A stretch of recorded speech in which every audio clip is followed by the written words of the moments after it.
mbokki Gambia maa ngi leen nuyu nuyób jàmm nuyób yërmande nuyób barke yéen a ngi déglu AG radio fii ci askani Gambia newspaper ak seeni mbokka Saliu Njaay ñoo am mbégte gu mag dellu suwaat fii di waxtaan ak yéen bési tey bi daldi tollook bésub àllarba fukki fan ak ñetta ci weerum November atum 2024 waxtaani tey bi ñu ngi gestu li nga xam ne mooy li xew diggante Gambia Traders and Importers Association ak Jah Oil mbiri ciment bi nekk loo xam ne mu ngi bugg a yàgg nekk lu daw yaram ba nga xam ne ñi nga xam ne tàmmaneen di jëndi ciment di ko dugal Gambie ñun ñi di mun a sampa seeni kër yi sampa seeni jumaa yi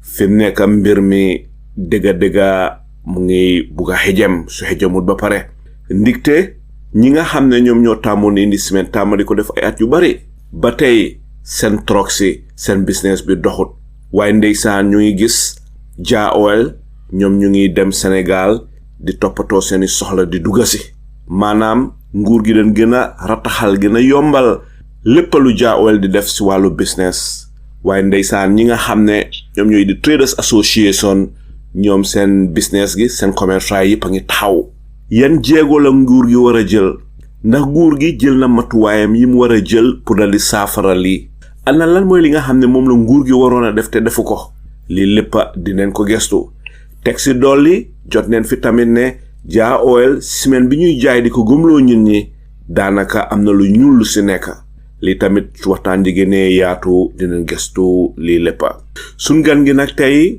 du kenn kudut Mr.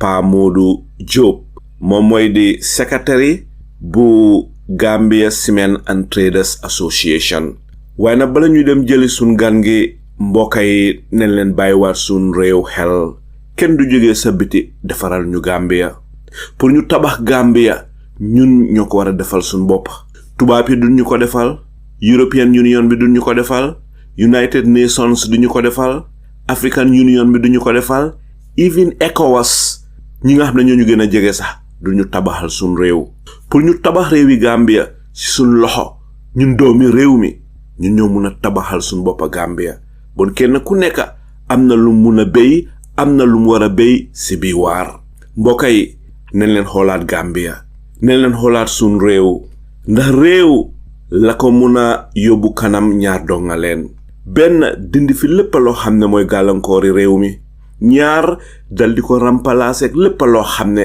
mooy njëriñi réew mi den war a xoolaat gestuwaat bu baax a baax gàllankoori réew mi ci mbépp a fànna te leen war a xoolaat seetaat gestuwaat li koy saafaraal ci mbépp anam ngir réew mi suxale ko réew mi taxaw réew mi naat réew mi mun a dem nga xam ne su boobaa lu tuuti la ñuy puus rek réew mi dal di dem ndax Gambia réew moo xam ne la barke buur yàlla moo njëkk a jiitu ñaani nit dinay toppa booleeg ñaani maam yi ndax ñun sa dëgga dara manqué wuñu te dara jombuñu te lépp loo xam ne lu nit aajo woo la pour réewi Gambia dem kanam sa dëgga buur yàlla may nañu ko ba noppi ay géeju nangu ak la sa biiram suuf su naat ak la sa biiram teg ci dolli buur yàlla may ñu xel rek koom-koomi boppam la buñ suñ jëlee suñ xel mi xelli ko nas ko ñaw ko daas ko nàmm ko binda ko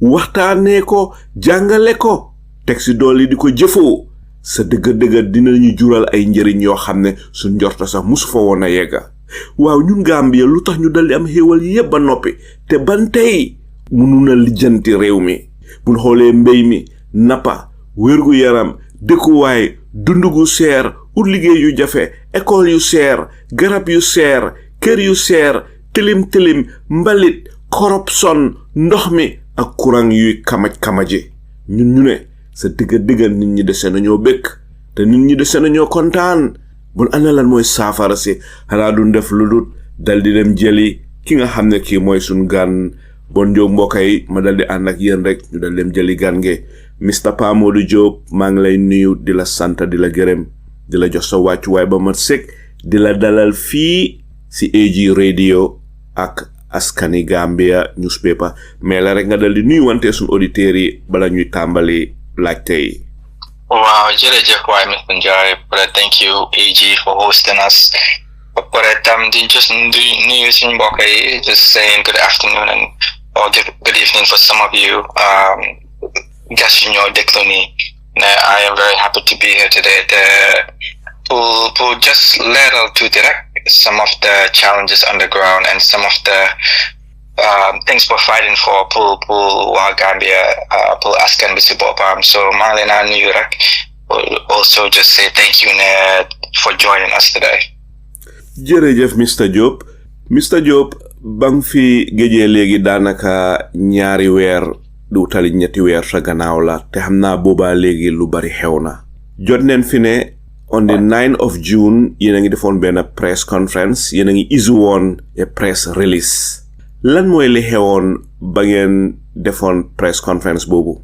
Wow, so I'm not full part like since then I'm in multiple press releases at press conferences. So just full part ku suñ mbokk yu déglu ne you know Gambia Cement Traders Association bi ak Alliance bi li ñoo xeex rek mooy ne nguur bi effectively dafa increase on prices import duty pour cement bi pour isi ko from Senegal 500%. mu ngi nekkoon $30 si gars yi égal nañ ko up to $180. So da nga gis is $150 is increase. So yow mun loo possibly isi cement from Senegal ba pare tax boo xam ne is $180 nga mun koo jaayee $400 is loolu du possible. So is cement bi noonu fay tax boobu il faut nga jaayee ko ay boori $550 almost $600. So effectively nguur bi dañ bëggoon a block trade boobu noonu su ko defee cement bi dugg biir Gambia from Senegal ba pare nguur bi génn nañ specifically Ministry of Trade Babacar Diouf génn na ne lii nii tàggatuñu Senegal wante ñu ne dañoo tàggat baag cement buy dugga yëpp Senegal la jógee. So in fact ñu ngi tàggat Senegal. Unfortunately xam na nguur bi specifically Barrow administration bi ñu ngi receive I think ne ñoom ñu ngi leen a manipulate Macky Sall mu ngi ko manipulate ba tey parce que lii nii yëpp di ko mosoon a xalaat pour def sax fekkoon ne Macky Sall mu ngi toog so da ngaa gis ne lii nii ñu nekk si biir Gambia ak ñu nekk si biir Sénégal ñu bëgg a tilimal affaire si basically to create chaos between the Gambian people and the Senegalese people. ñoom ñoo nekk they're the biggest proponents of this measure who basically create a conflict sort of between the Gambian government and the new Senegalese regime. Parce que at the end of the day, Senegal, ñoom ñooy supply Gambia with a vast majority of our electric consumption. So suñ electricity bu bari Senegal la moo jógee. On top of loolu Senegal ci boppam ñoom rek a tax Adama Barrow toog nekk si réew bi parce que Sénégal suñu génnoon fii tey dëgg leneen dina xew si dëkk bi loo xam ne kenn bëggu ko ñun ñëpp kenn bëggu loolu so benn tey taxut ne ñun duñ dee xoolee régime bii nii ne régime bi represents the Senegalese people ñoom kii lañu wóotal ne current administration e Gambia bi mu ngi xool Macky Sall instead of di xool Sénégal buñ am tey wante loolu noonu yëpp taxut lu xew mooy dafa am ñoo xam ne ñu ngi si biir Gambia bugg a profit di jaxasoo buy demee lépp ku dul Jah Oil ak ñoo xam ne ñoo ko dee support ñu nekk biir Ministry of Trade moo nekk ne ñu ngi create this demagoguery against the Senegalese people xam nga dafa easy pour nga ne waaw Sénégal ñoom ñu ngi nekk di export lu bari si biir Gambia wante loolu noonu soo ko xelaatee nga toog il faut nga xelaat ko parce que Gambia almost ñun suñ trade deficit bi is almost 93%. So da nga gis ne ñun every $700 million we import, we only export $50 million. So it's not a Senegalese problem, it's just a Gambian problem. We haven't invested in the right areas in this country. Loolu tax ñun mënuñoo manufacture or mënuñoo create anything of value boo xam ne mën ko export. loo xam ne nekkul just raw materials xam nga even si sea bi fish ñoo jën ñoo jàppani right now sax China si ñoo nekk fii di ko using their commercial vessels ba pare jëlaat jën boobu jaayaat ñu ko xam nga looloo nekk di xew license yooyu noonu waruñ ko woon a joxe nga gis ne Sénégal sax ñu ngi stop export of jën yi parce que they need the domestic consumption parce que nit ñi seen biir dëkk dañ ko bugga so da ngaa gis ne ñun tam another big issue bu ñu am mooy rek ne electricity da ngaa gis ne it's very expensive soo buggee def fii manufacture pour anything biir Gambia di nga sonn trop parce que nawet lu naa charge is out of control parce que loolu yëpp lu ko waral mooy nawet daf lay import electricity boobu noonu te suñoo toog ne Sénégal warta export ciment Gambia lu ñu war a waa ndax Sénégal tam warta export electricity Gambia su fekkee dañoo wax ne bëgguñ dara from Sénégal ñu stop yooyu noonu yëpp te defuñ loolu lu xew lu ko waral mooy Hamidou Jah Mamadou Haidara of the Jah Oil Company ñoom ñoo manipulate administration bi ñoo xam luñ dem ba def pour convince leen ne gars yi def measure bii nii pour effectively block Sénégal cement wante loolu lu si gën a bon mooy ñu doon dunda si loolu small and medium sized enterprises ñoo xam ne am nañ seen 5 trucks tam 10 trucks ñu ngi employ maybe 15-30 people ñoom they are the ones who are adversely impacted parce que ñooñu seen boppa ñoom ñoo nekk di liggéey so investments yu ñu make on almost more than 2 million dollars for every truck ñu taxaw nii léegi nguur bi ne waa yéen dem leen ngeen try liggéey yeneen so called domestic manufacturers wante pour wax la dëgg Gambia cement bi yëpp dañ ko dee import parce que Gambia du dee manufacture cement parce que mënuñoo manufacture cement parce que amuñ limestone. Mr. Diop ma bugga rek nga leeral foofu ndikte Gambian yu bari bante den foog ne Hamidou Jah wala Jah Oil den am cement factory maanaam dañuy liggéeyee ciment si biir Gambia ndax di nga mun a leeral lii ne amul cement factory dundee liggéeyee ciment si biir dëkk bi dañ ko dee import Gambian yu bari xamul loolu foog naa loolu is the biggest injustice to the Gambian people parce que yow pour nga nekk leader in this country nga nekk in the Ministry of Trade nga nekk in the President's office yow nga xam luy dëgga ne Gambia si boppam mënut a manufacture cement parce que it's very cost prohibitive parce que ñun we have to import limestone the limestone is a very low value product transport bi si boppam is just not cost effective so ñun duñ dee manufacture parce que limestone is 65% of the cement manufacturing process te ñun amuñ limestone so loolu tax duñ dee manufacture cement bi yëpp dañ ko dee import biir Gambia buy foog ne Jah Oil parce que moom daf tee wax ne daf tee manufacture cement nga gëm ko non Jah Oil daf tee import cement as a finished product parce que in economics dañ dee wax ne manufacturing is taking raw materials, converted them to a finished product. When you also jelly finished product, it's go your manufacturer law. So Jah Oil, in fact, mom admin on multiple occasions and even in press releases, the cement and yep comes from Turkey or Morocco. But at one time it was coming from Spain. Gasam tam they don't import from Spain and Portugal. So the guy lady deka bisi bopa can do manufacture cement. Yep they import. Salam is the only company in Gambia. Bo hamne daf they def the last 5% of the process. Munti lulu ta qualified as manufacturing per the ECOWAS protocol. So lulu salam si bopam the muna export cement bo hamne definitely value add to any other country in Africa. Parce que ñom meeting requirement bi bu wane da nga wara def 30% value add then you get a 5% value add. The lulu salam like that. Jah Oil Gasam on the other hand 100% of that product is a finished good. Bo hamne dañ ko dé ici Gambia via the Banjul port, which I will come to parce que lolu benen problem la. Via the Banjul port. Nga hamne dañ ko dé ici then they take it to their plant. Bo hamne dañ jël cement bi def ko ci bag ba pare jaay ko. Da nga gis ne Gambia is not actually manufacturing cement. All the cement in the country is imported. Légui lu xew moy Jah Oil Trade Ministry ñu ngi try jaxasoo nit ñi because they want to create this conflict with the Senegalese government to get concessions on other issues that have nothing to do with cement. Loolu tax gars yi use cement bi and Jah Oil moom daf ko gis rek as an opportunity. He's been very opportunistic to profit from to block the trade completely.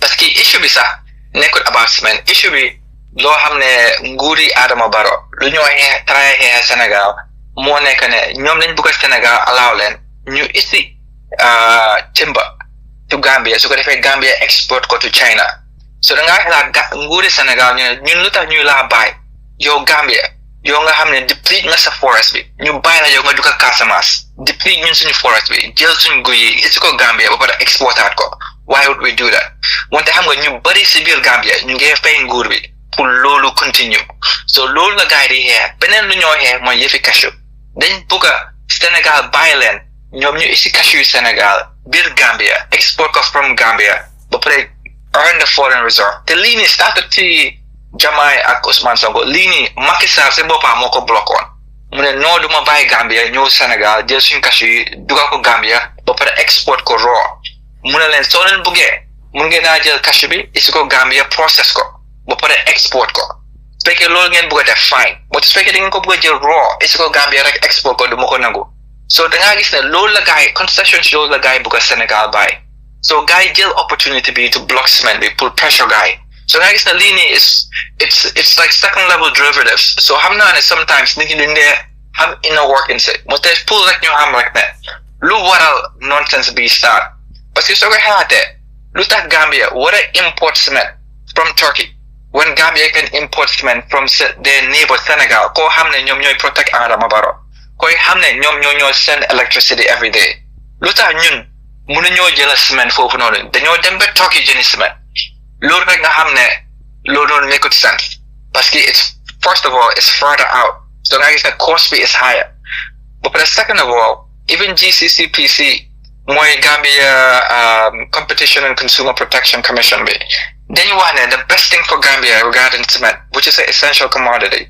moo nekk ñu bàyyi cement bi yëpp duga parce que everyone is imported parce que loolu su xewee price cement dafa wàññeeku wante soo startee di block kii bàyyi kële luy xew mooy price cement dafa éeg so problème boobu lañ nekk di xeex nii wante lu ma doon wax rek mooy cement bi yëpp lañu import wante ñoo xam ne ñu ngi taxaw right now nekkuñu liggéey labrèche yoo xam ne nekkuñu liggéey soo waxee si media bi nga dégg Jah Oil or Minister of Trade ñu ne non am na ñuy nekk di liggéey si ñun luñ la du wax mooy ñooñu noonu in 10 days every 10 days ñoom suñ daan liggéey noonu dañ dee mën a def up to 4 trips dem Sénégal ñëw isi cement 1000 bags léegi nii today suñu waree jënd si Jah Oil 10 days benn trip la ñu def so nga gis ne loolu sax du liggéey parce que trip boobu loo see am di nga fayaat nit ñu taxaw foofu di xaar ciment bi sa tànk bi toj si moto bi yow sa xaalis boo waroon a mekk yëpp luus ko wante on top of loolu lu si gën a bon ak lu si gën a ñaaw mooy Jah Oil dañ amoon meeting na moom si Ministry of Trade mu ne moom du mus a bàyyi sell wholesale ak retail Ministry of Trade si boppam moo waxoon ne non loolu du possible sax mun loo jaay wholesale and retail yow doo mun a jaay ñu dee war a jaay ba pare nga dem undercut ñooñu jaayaat ciment bi lower price su ñoo xam ne consumer lañ so loolu mooy nekk di xew wante loolooy xew if you have a condition boo xam ne mu mel ni Minister of Trade bi àndul si li Jah Oil wax pour jaay retail ba jaay wholesale ñoom ànduñ si dañ ko bëggoon a forcer mu bàyyi loolu wante xam nga Gambia rek ñu mu demee loolu si ginnaaw ñaaw ngeen génn si meeting bi rek dara xewa wante Minister of Trade si meeting boobu noonu Ministry of Trade bi si boppam dafa waxoon ne it's not possible ne ñoom suñu bloqué trade bi from going to Senegal ne Jah Oil mënut a jaay wholesale and retail parce que gasar mooy bamboo ak salaam ñoom dañ dee def loolu ñoom wholesale rek la ñoo jaay su ko defee the other people in the value chain they can continue to actually make a living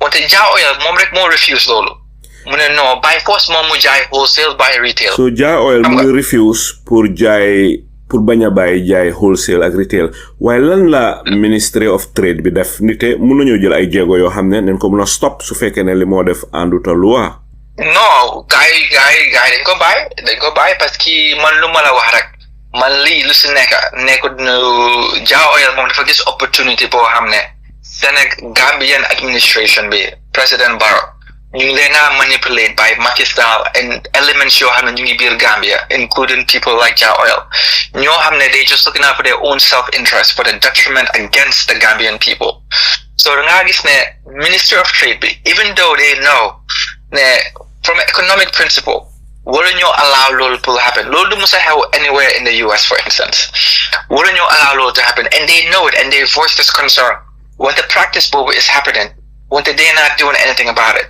So dafa mel ni ñoom they're not interested, they have no incentive, or they have been incentivized pour ñu def opposite, which is allow it to continue.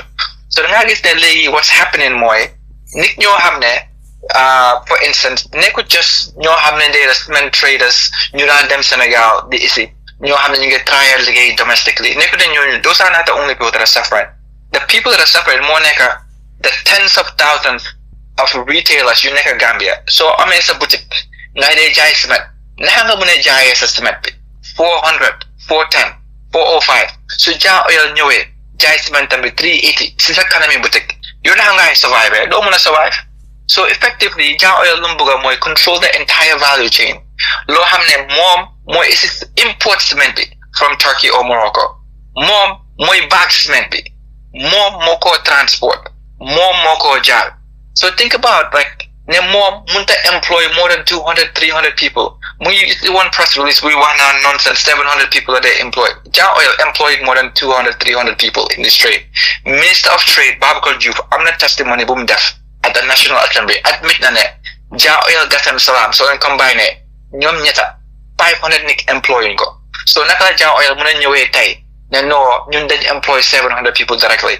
maa ngi déggoon sax am na benn radio programme bu Modou Hydra seen general manager bi demoon mu ne ñoom seen gas station bi dañ di employ 24 nit yow fan si Gambia nga mos a dem si gas station gis fa 24 employees loolu noonu make sense. si benn gas station ndax overall seen gas station si yëpp. non mu ne gas station bu nekk bu Jah Oil amee dañ di employ 24 nit loolu naka la possible la xam nga in the US in economics we consider it full-time equivalents. Lu tax ñu dee wax full-time equivalents FTE mooy people xam in a full day's work how many hours la benn nit di liggéey wante lu ma xam mooy Jah Oil dañ dee def this tactic where dañ dee employ people part-time xam nga wante suñu employer everyone part-time every hour benn tey seen gas station mënut a employ 24 nit loolu it's just not possible. Gas station boobu mos a dem ci Gambia di fa gis maybe 5 people 24 is not possible. Foog nga ne Léopold doole si Gambian yi gëm neen loolu believe neen li nga xam ne moom la Jah Oil wax.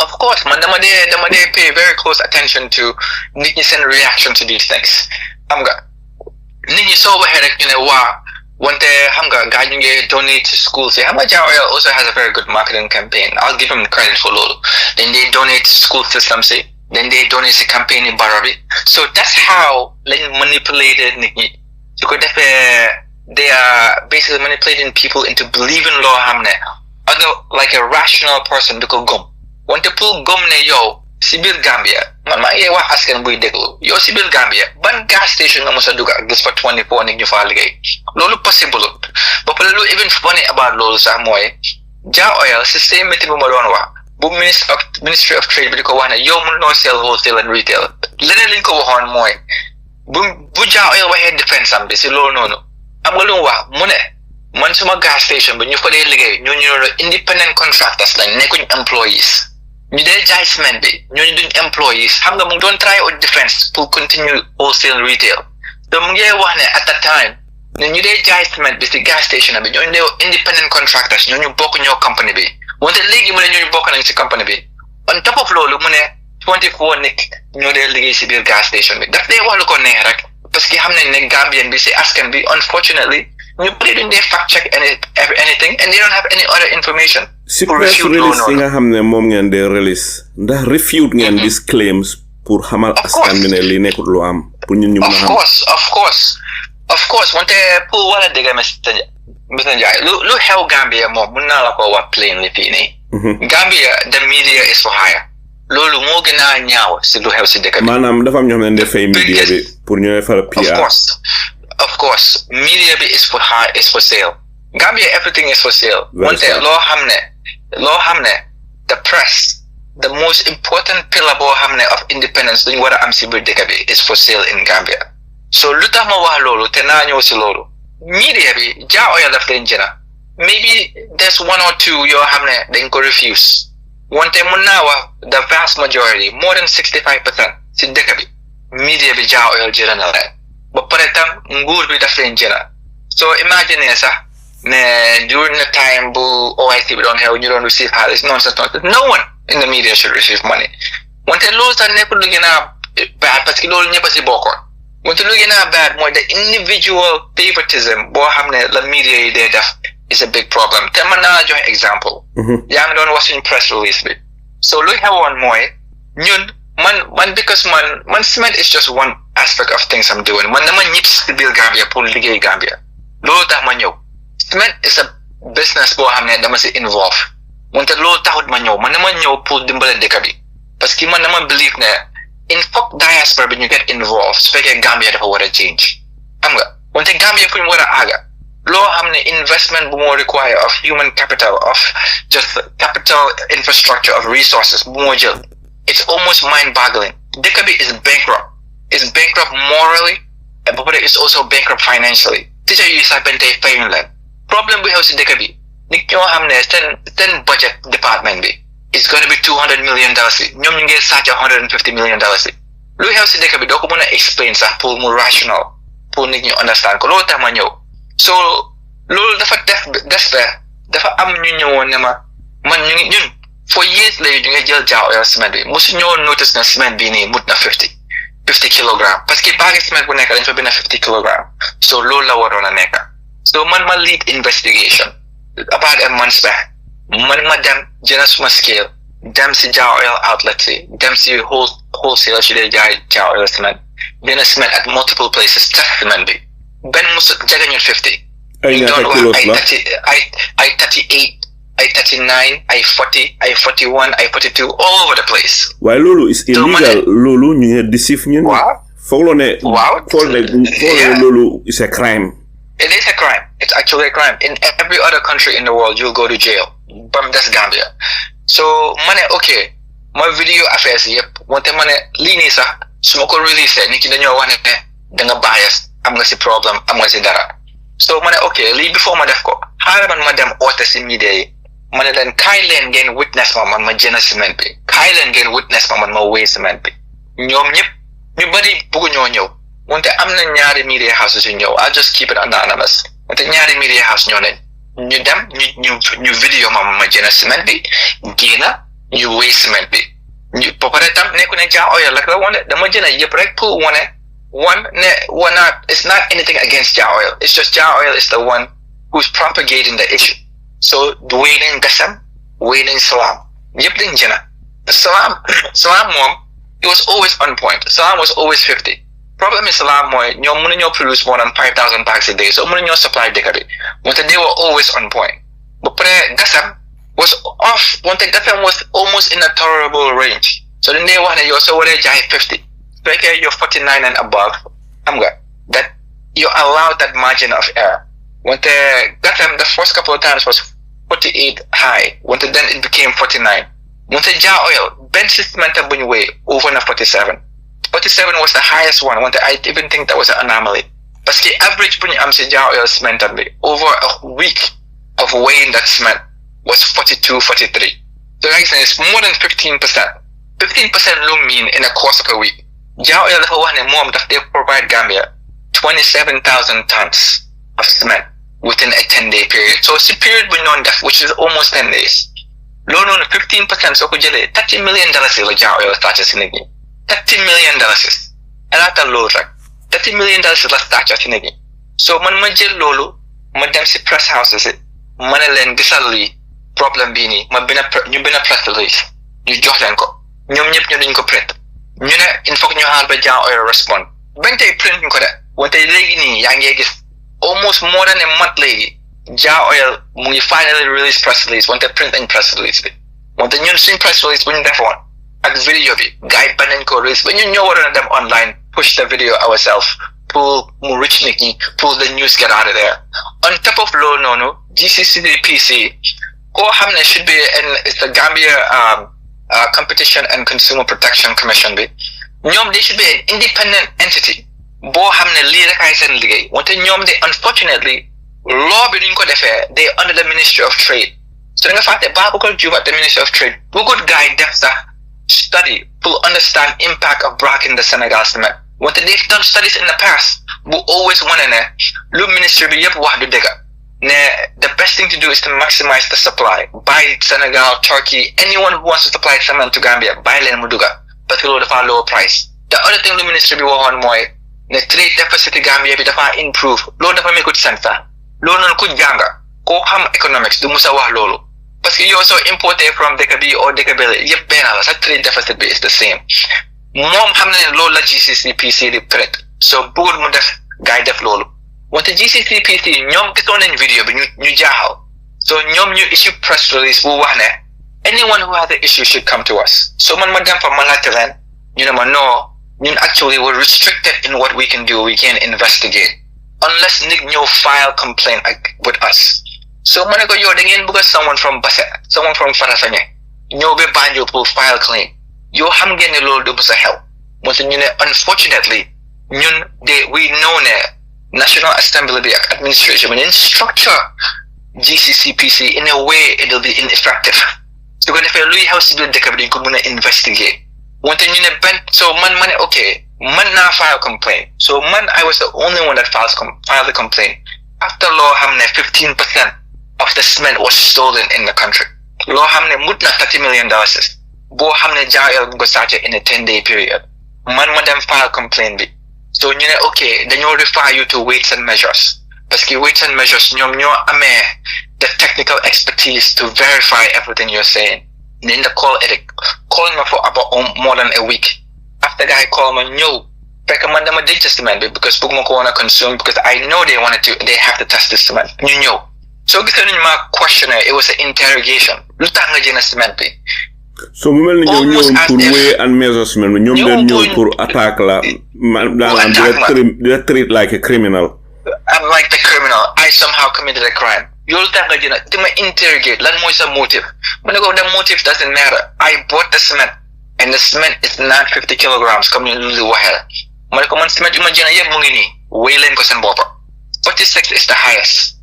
am na bu as low as 40 weigh leen ko sa boppa ñu nekk foofu di xuloo ya man leen man dama xam suma rights man kenn gaay weigh leen ko gaay nata leen ko gis na affaire so gaay ñëw ma vidéo affaire si ñu ne ma waa so li tax may la wax back story bi parce que it's important to understand lu tax Gambia di struggle to advance parce que all administrations are corrupt si biir dëkk bi elaatal yow as a consumer ma file complaint yow ngay ma interrogate as if I committed a crime pour protect koo xam ne is the perpetrator who committed crime bi xam nga so on top of loolu ñu ne ma yow sa scale bi sax foo ko jënee ñu ne ma biir Gambia scale boobu musa jëna da nga ko war a isi ba weights and measures biir Banjul ñu calibrate scale boobu or scale boobu noonu is not approved for use in the country foog nga leen wax make na sense foog nga loolu make na sense loolu laa la man la ngeen daf man naa di ka Farafenni jëna scale isi ko ba Banjul pour yow nga calibrate ko ku ma fay suma pass ku ma fay suma time bu ma lose for the day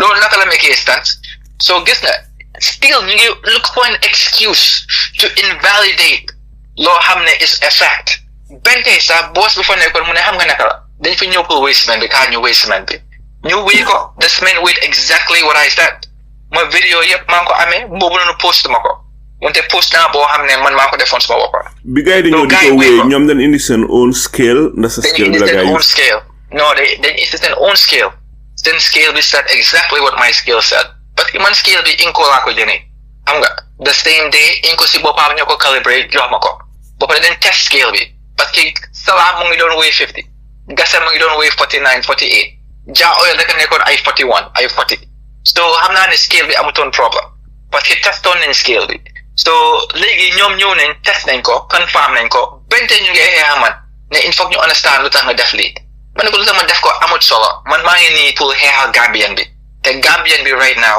lu xew mooy ñu ngi leen a sàcca 15% of the product they buying man I bought this as a consumer parce que man si may naa ko use so I'm a consumer I bought this for that purpose wante dama ko test parce que dama dégg suñu nit di wax wante semaine bi mutut loo xam ne waroon na koo mut so gars yi jël loolu dem jël about another week or so gars yi fine Jah Oil ñu fine su ma la waxee duñ ko fine da ngaa jooy sax soo nekkee Gambia ñu fine Jah Oil $50,000 rek kii sàcca $30 million si Gambia ne ñu fine ko $50,000 ñu ne parce que loolu is what's allowable under the law ma ne ko loolu mooy what's allowable under the law loolu media houses yi am nañu ko publish waaw am nañu ko publish a couple of them publish loolu noonu loolu laa wax wante am na ñu bari publishing ko loolu noonu da nga ko waroon a ute am na voice publish nañ ko wante xam nga voice ñu am there's a few that publish it wante ñu gën a mag si biir Gambia bëgguma tudd tur publishing loolu benn tey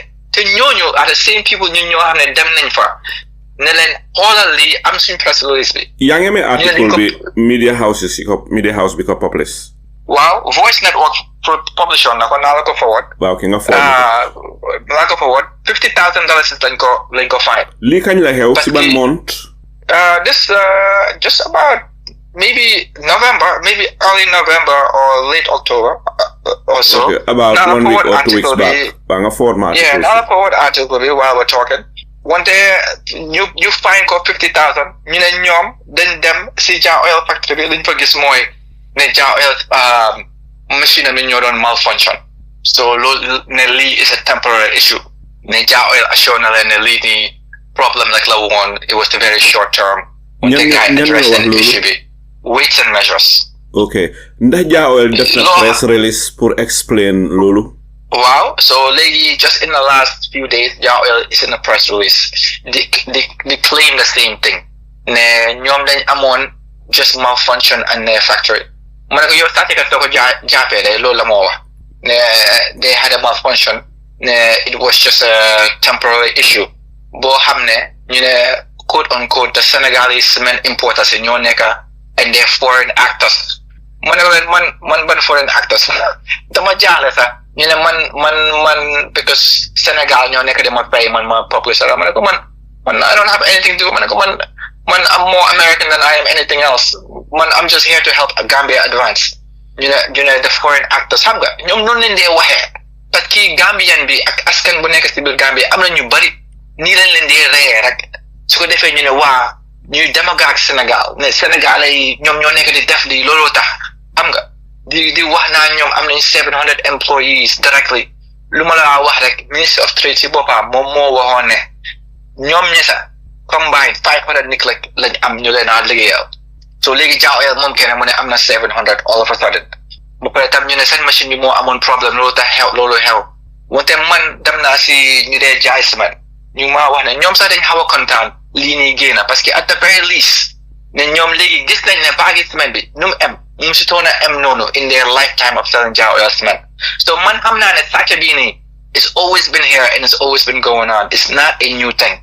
Wante li xew na ñu find Jah Oil $50,000 si mu nekk loo xam ne lu tuuti la ndikte Jah Oil dafa mel ni benefit neen profit neen ay millions si di nax ñin ñi ndite boo ñëwee naan cement bag bi 50 kilos la whilst mu ngi nekk 40 wala 46 loolu yaa ngi deceive yaa ngi nax ñun ñi loolu bàkkaar la si suñ diina teg si doole legally loolu is a crime ok li nga xam ne mooy li xew yow si sa gis-gis naa nga foog ne noonu ko Gambien ñi gisee ndax Gambien ñu bari door neen di am change of mind si yëfi Jah Oil ndax ban tey den góom Jah Oil explanation bi ñoo joxe ak excuses yi non man dama foog ne dafa mel ni comme ne politics rek xam nga am na ñoo xam ne you can never convince them of the facts dama dee wax rek ne in any matter in life, you should allow yourself the opportunity.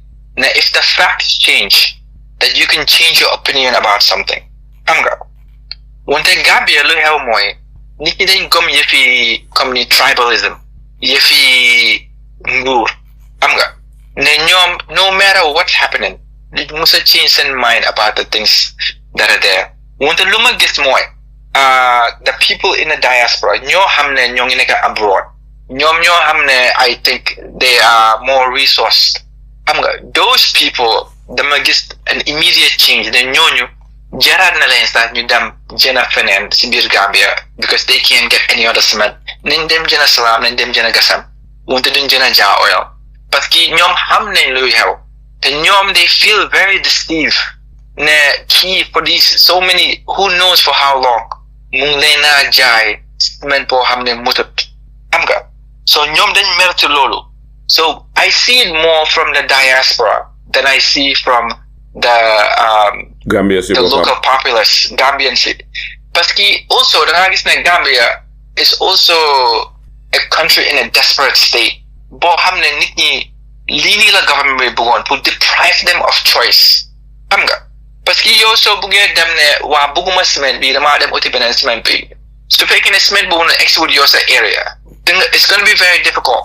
te yow Gambian bi you're very price sensitive doo bëgg a wax ne naa pay 405 instead of 400 parce que dama xam ne kii dafa def lu wrong most of the time they just accept it loolu is in not just in cement wante in almost everything in Gambia ñun dañ ne accept comme man maa yow nañ mosoon a wax rek Gambia bi danga koo dóor mu tëdd a toog Sénégal bi danga koo dóor mu jóg dóoraat la dafa mel ni Gambian mentality bi moo nekk so pervasive that we're just so poor mentally that we're just so mënuñoo jóg daal pour xeexal suñu boppa so nga gis ne lii nii génn na sa naa la article bi dañ ko bury lu ma la wax rek maybe 1 or 2 people for your voice 1 or 2 media houses ñoo ko carry on wante ñu mag yëpp they didn't release this xam nga or if they did it was in the last page boo xam ne kenn du ko gis wante lii should have been front page news ne am na koo xam ne company boo xam ne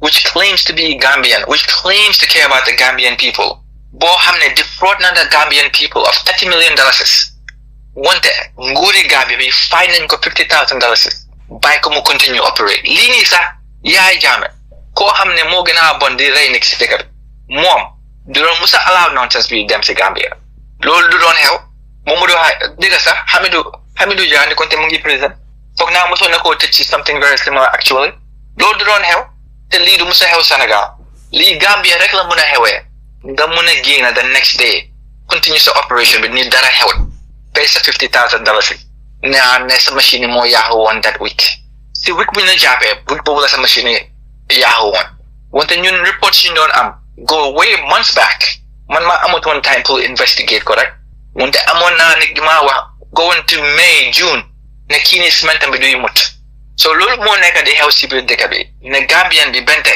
ñun de next year we're gonna have a very big decision to make ndax dañoo allow lii continue stadium boo xam ne fay nañ $500 million mënuñ koo approve airport boo xam ne over $300 million dugg na fa peinture sax amut ko ñun kañ la moo stop si dëkk bi kañ la Gambia ni di eewu neen lii moom diñ ko bàyyati mu dem te foo musa duga restaurant fii ni si bu dëkk bi di nga gis ministre o di nga gis moto yu amee GG toog ñu ngi toog di reetaan di am ay billi $10,000-15,000 di toog si hotel foo xaalis bi yëpp jógee when the average Gambian mu ngi suffer benn $100 a month mënu koo am ñii naka lañu amee xaalis bii nii yëpp si biir dëkk bi loolu tax corruption bi bari si dëkk bi parce que ñoom xam nañu ñoo xew wante soo ñëwee nga ñëw fay leen dara nga dem def loo xam ne is improper to defraud the Gambian people they just look the other way unfortunately foofu lañ nekk messenger and loolu is the problem loo xam ne ñu ngi koy xeex right now ndeysaan Mr Modou Jobe li nga wax nekk na lu daw yaram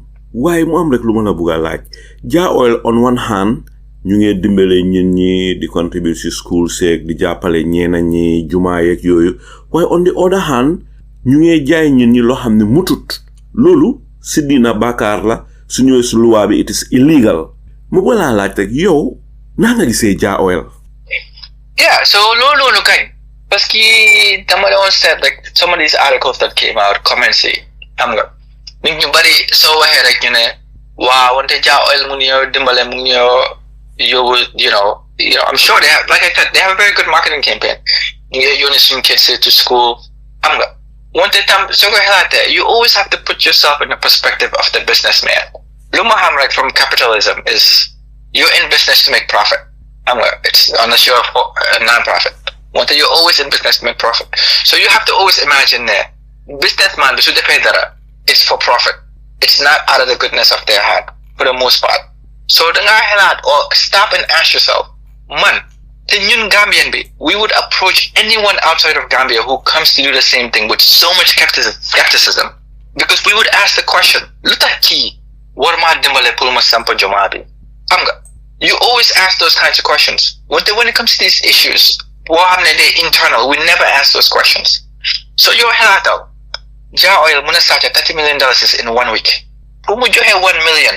Pour wax la ne yow school bi sponsor na dara loolu daf di dara loolu is the cost of doing business alaata rek yow ngay sàcc $30 million in a 10-day period nga joxe $1 million loolu daf di dara no loolu dara danga gis ne you always have to put yourself in the position of the businessman and ask the question what is this person's motivation? Parce que loolu xew di yow soo sàccee 30 million nga joxe 1 million waaw loolu noonu is the cost of doing business. So looloo nekk di xew. So man nu ma gisee lii rek mooy there's several things that are happening. Jah Oil is in a very tight spot.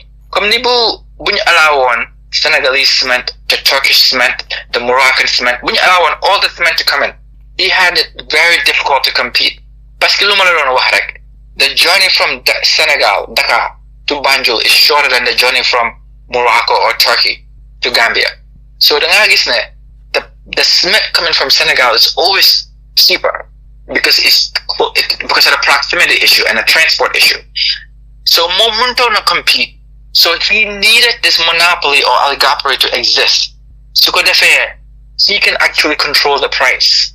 So gis ne legi price cement bi for Musa Dugasi Gambia is higher than when it was back in February. Bugay defee measure bi, especially in the provinces. Comme si Basse di Farafenni, the price of cement is much higher. Parce que cement bi yaga daf tan génn Sénégal Farafenni dem Basse, the distance to Basse ak Farafenni ak distance to Farafenni ak Banjul is almost equivalent. So the cement price was always very close. Wante léegi cement bi dafa duggee si poti Banjul bi dem Brikama ñu baako war ko yóbbu waat ba Basse ñu ngi pay at least $70 is more. Wante even biir Kombo bi right now cement is approaching $400. In some cases, more than $400. Parce que lu xew like lu ma waxoon ñii nii seen machine yu mën a am yëpp pull back cement is not enough. Parce que the consumption is so high. Leneen lu ma waxoon ne bëgg naa see duga mooy yëfi port bi. Léegi Gambia we have 3 pairs yoo xam ne mën nañoo indi coste gaal bi. So léegi benn bi is almost exclusive dedicated pour Jah Oil mooy si cement. So yow man personally experience naa lii. Then dama isi one container from the US. Gaal bi dafa am 34 days si ndoxi Gambia bi before it was able to dock. Lan mo waral loolu? Waaw parce que there's no space. Léegi basically parce que before the port wasn't as congested parce que cement bi at least half or so was coming from Senegal by road. Wante léegi 100% of the cement is coming through the port. So of course you're gonna use more of the port. ndax mën nañoo wax ne ciment Jah Oil bi moom moo dee tax ba gaal yi dundee mën nañoo coste ñoo dee jël di space. It's a huge factor. Against, of course, mismanagement of our resources is another big problem. Recently, the problem is because the amount of vessels you Jah Oil the issue. Amoon na sa months back, there were some articles ñoo xam ne ñu doon wax ne Jah Oil was receiving unfair treatment at the port. Ne ñoom mënuñoo coste seen gaal yi te ñooñu sax nekk ñu woon Gambian. Loolu it was the funny part parce que Gambian lu ma la wax rek muñ ko rek noppi. Loolu was the other people in other businesses in Gambia ñoo xam ne ñu ngi import materials ñoom ñoo doon complain ne Jah Oil is getting unfair treatment that ne almost exclusively am na benn pair boo xam ne he's the only one bringing in anything. So da nga gis ne Gambia yëpp ñaari pair la ñoo share while Jah Oil is dedicated in one of them. So problem boobu moo nekk fii loo xam ne ñii luñ def they don't even understand the impact parce que not only are they putting the traders out of work, not only the Jah Oil mu ngi jaay wholesale retail su ko defee borom boutique yi sax mënuñoo jaay, but also ne Jah Oil mu ngi control an obscene amount of the port boo xam ne gaal ñu ngi war a coste ñu ngi waste ay months si biir ndox bi. Wante on top of loolu sax essentially you don't jaay gas si trucks yu daan dem Sénégal ñoom itam there's a big impact on them parce que ñooñu nekku di generate the same amount of fuel to go to Senegal. So nga gis ne it has a wide ranging impact on the Gambian economy. Wante loolu noonu yëpp those kinds of studies moo nekkoon loo xam ne Ministry of Trade bi bëgguñu woon kenn def ko. Loolu sax GCCPC ben tey commissioning leen pour ñu def this exercise because they know what it's gonna say. Wante support bi moo loolu is a big issue. So in a lot of ways, once dama meron ne ñu ngi jël port bi jox ko Turkish. Once in some ways man ko xalaataat daal. Like I said, when the facts change, you change your mind, or you at least allow yourself the opportunity to change your mind. Now it might be better in the long term, but a lot of the corruption tam ñoom nañ ko génne. Am nga nañ go to this first come first serve policy. Nekkul ne kii dañoo jox exclusive rights to this pair. No. Hopefully will be the outcome of some of these things. Wante lu ma gis rek mooy it's a wide ranging impact boo xam ne nguur bi am nañ ko mun nañ si dara wante still they sit on their hands. Loolu is the problem we're dealing with right now. So yow kan nga foog ne mooy benefit ni te su fekkee ne gaal yaa ngi jógee Europe jógee Sénégal jógee yeneen dëkka mu jël 34 days benn weera lu toppa bala ñoo mun a dog si suñ waafi bun kan mooy benefit si lii ak kan mooy di loser. Waaw loser bi moom is easy to explain. Loser bi mooy the Gambian people. Parce que basically it's inflationary. Soo ko xalaatee yow nga war a indi let's say bicycles from the US nga ñëw Marsh Line Marsh Line ñu ñëw war a toog fii before ñu war fee toog 2 weeks which was already a big problem wante léegi ñu ngi fi war a toog more than a month parce que xam nga ne every day ñoom they have costs they have to feed the staff xam nga but also parce que ñoom ñu ngi biir Gambian waters they have to pay the Gambian government for every day they in the port in Gambian waters. So nga gis ne yow soo daan fay $5,000 $6,000 pour isi container it's just a matter of time before loolu is double xam nga so léegi soo waree fay $12,000 pour isi dara xalaatal yow loo doon jaay si biir Gambia da nga increase price bi by double not double wante di nga increase prices bi significantly more than what it was loolu tax man sax léegi dama dee xalaat ne Gambia is as expensive sometimes and more expensive than the US. Especially if you want to survive on things of convenience. Hit na so de mete mate bi jina utoga. It's not bad. Want you so bugi jina anything that's important. Dinga end up paying low hamne like if you want to buy deodorant for instance. Dinga pay low hamne it's actually more expensive here than it is anywhere else in the world. Paski it's imported want on top of lolo we don't import in volume but when you import it's very cost ineffective. Meaning that you're using basically port banjo talk for 31 days, 34 days, but then just the port be tam new rayatla. Gambia's vast majority of its income is from the port. So you create value anywhere else in the country. So port they just increase. You know how many musda do got anything to port be. When they so down pay $100,000 who is the data? Just a year or two ago, lady is $200,000-$300,000. But I'm God will talk 30 days. It's a problem. Definitely. Port bi problem am fa nite waxtaan naa ñoo xam ne ñu ma wax port bi corruption gi fa nekk ak corruption gu doy waar. Waaw daanaka foo dem rek da nga war a génne xaalis ñu war a séedoo. Oh yeah. O el soo ko defu sa bagage na fa yaaga. Suñ port bi is a mess te nguur gi war na koo taakul waaye taakulu ko. Te mess bi nekk si port bi dafa yaaga torop. Waaye mu wala laaj nag Mr. Jobe. Gambien ñu bari léegi dañ bàyyi sa day use suñ port si ñu bari Sénégal la gaay day yóbbu seen container si ndigte am na ñuy wax ne Sénégal it is very fast fa la gën a gaawee soo pour nga indi container jëlee ko Europe to Sénégal léeg-léeg mun naa jël 1 week Gambien ñu bari seen moto yi sax Sénégal la ko gaay di yóbbu ba pare jël backway am na backway bu gaay day jël waaye tamit at the end of the day ñun ñi doo leen blame they feel frustrated si problème yeeg corruption gi nga xam ne moo nekk suñ pooti lan moo tax sa container bi yóbbuwuloo ko Dakar from Dakar nga jël by road indi ko lan da nga use suñ port si non so xam nga loolu sax la si doy waar yow looy wax mun naa ko validate 100%. Man there were few things yoo xam ne actually dugal naa leen through Senegal and I have that experience parce que just to give you an example to ship from the US like the Baltimore port, Dakar, it's 2 to 3 weeks more exit. To do the same thing from Baltimore to Banjul is 2 to 3 months. So it has a difference already. On top of Lolo, we'll ship from Baltimore to Dakar, for instance, is $2,500 to $3,000. The same thing to do from Baltimore to Gambia is $6,000. Or more than $6,000, $6,000 to $7,000. It's double the price, and 4 or 5 times the time. When the time in business is money, you're so data. You have to evaluate, especially so food stocks, expiration date. So it almost doesn't make sense.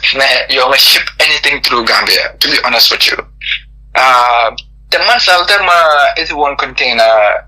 It's just more on a dealer actually, but also I was very optimistic there. Okay, maybe 3 weeks versus like 6 weeks. Okay, it's double one day, it's not bad. When the Pumujal 3 months, from 6 weeks. In the beginning, ñaata months la guy waxoon ne moom laa jël. In the beginning, it was 6 weeks. Loolu taxoon sax man ma gënoon tey ne you know what pour dem ba Sénégal di really you know what I'll just wait an extra 3 weeks. Xam nga wante pour mu jël 3 months 90 days pour exi woon na fi lu yàgg de wante pour mu yow soo liggéey Porti Banjul di nga gis gaal yi taxaw ñu ngi line bu nekk na fa at least a month pour mu dugga so nga gis ne shipping line themselves dañ dee alter seen schedule bi like most line initially dafa waxoon 6 weeks wante gaal bu waroon na so shipment bi dafa jógee woon US Baltimore dem Morocco war a jógee Morocco ñëw Gambia that's how they do it so wante bu mu agsee Morocco ship bu ko waroon na isi dafa skip one parce que dañu gis ne Gambia di nga ñëw taxaw fi 30 days so yaakamti ñu ko woon a isi so they waited so loolu added more time xam nga so nga xalaat da nga shipping company bi over time they're just gonna increase their price so man like lu may wax rek mooy it's unfortunate that I have to say this. If things don't change in the Gambia port or the Banjul port, it makes zero sense for any business mo isi dara through Banjul. So port B is the #1 revenue earner for this government. Man dama hamne si biir port bi dafa am ñoo hamne $20,000 a day is nothing for them to earn. Pour dugante, pour génne si port bi. Parce que man pour génne dara si biir port bi, man xam naa lu went through. Ne am na nit ñoo hamne you get almost $1 million, dollars in a month. Legal support bit. It's one of the most corrupt organizations in Gambia. This port bit and GRA, the two most corrupt places in the country. Man I went through it. Man, I learned my lesson. Man, almost through Gambia port. I always will go through Senegal from now on. I would recommend that to anyone that. It's half the port. Parce que tam Senegal, do you want it? Senegal and port is just as corrupt. It's efficient. Dafa mel ni comme Senegal di nga fay wante di nga génn lugar. Gambia di nga fay doo génn lugar. Xam nga loolu bu pare tam Senegal they clean up their port. How many gis nga news recently? Ñoom ñu ngi arrest almost half the people that work there. Ñoom Jamai ak Ousmane Sonko they cleaning house. Parce que dañu xam ne corruption is just an inefficient way to grow your economy. So dañu xam ne loolu su tabee ne bagage su mënee dugal si biir dëkk bi quickly and efficiently and cost effectively ne there'll be economies of scale yoo mën a am daal ne it'll be cheaper over time su fekkee ne the shipping lines mën a ñëw rek dugal génna they're gonna lower their rates so defee loolu is gonna benefit anyone in the long term so ñoom nekk ne xalaat ne tey lu ma mën a am they're thinking about the long term Gambia moom the thinking is always, what can I get out of this today now? What can I get out of it today right now?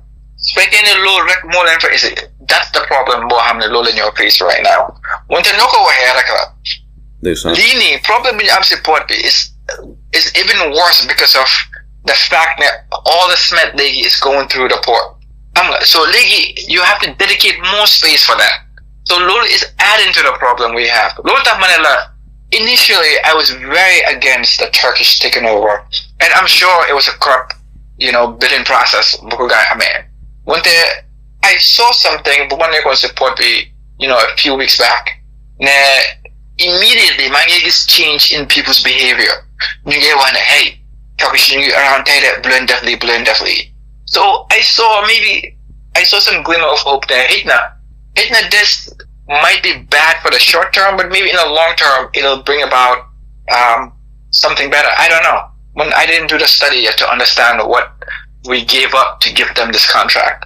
When you run port B, it's not making any sense. But this is bad because you get outsource your high skilled labor, your hire Gambians to do it.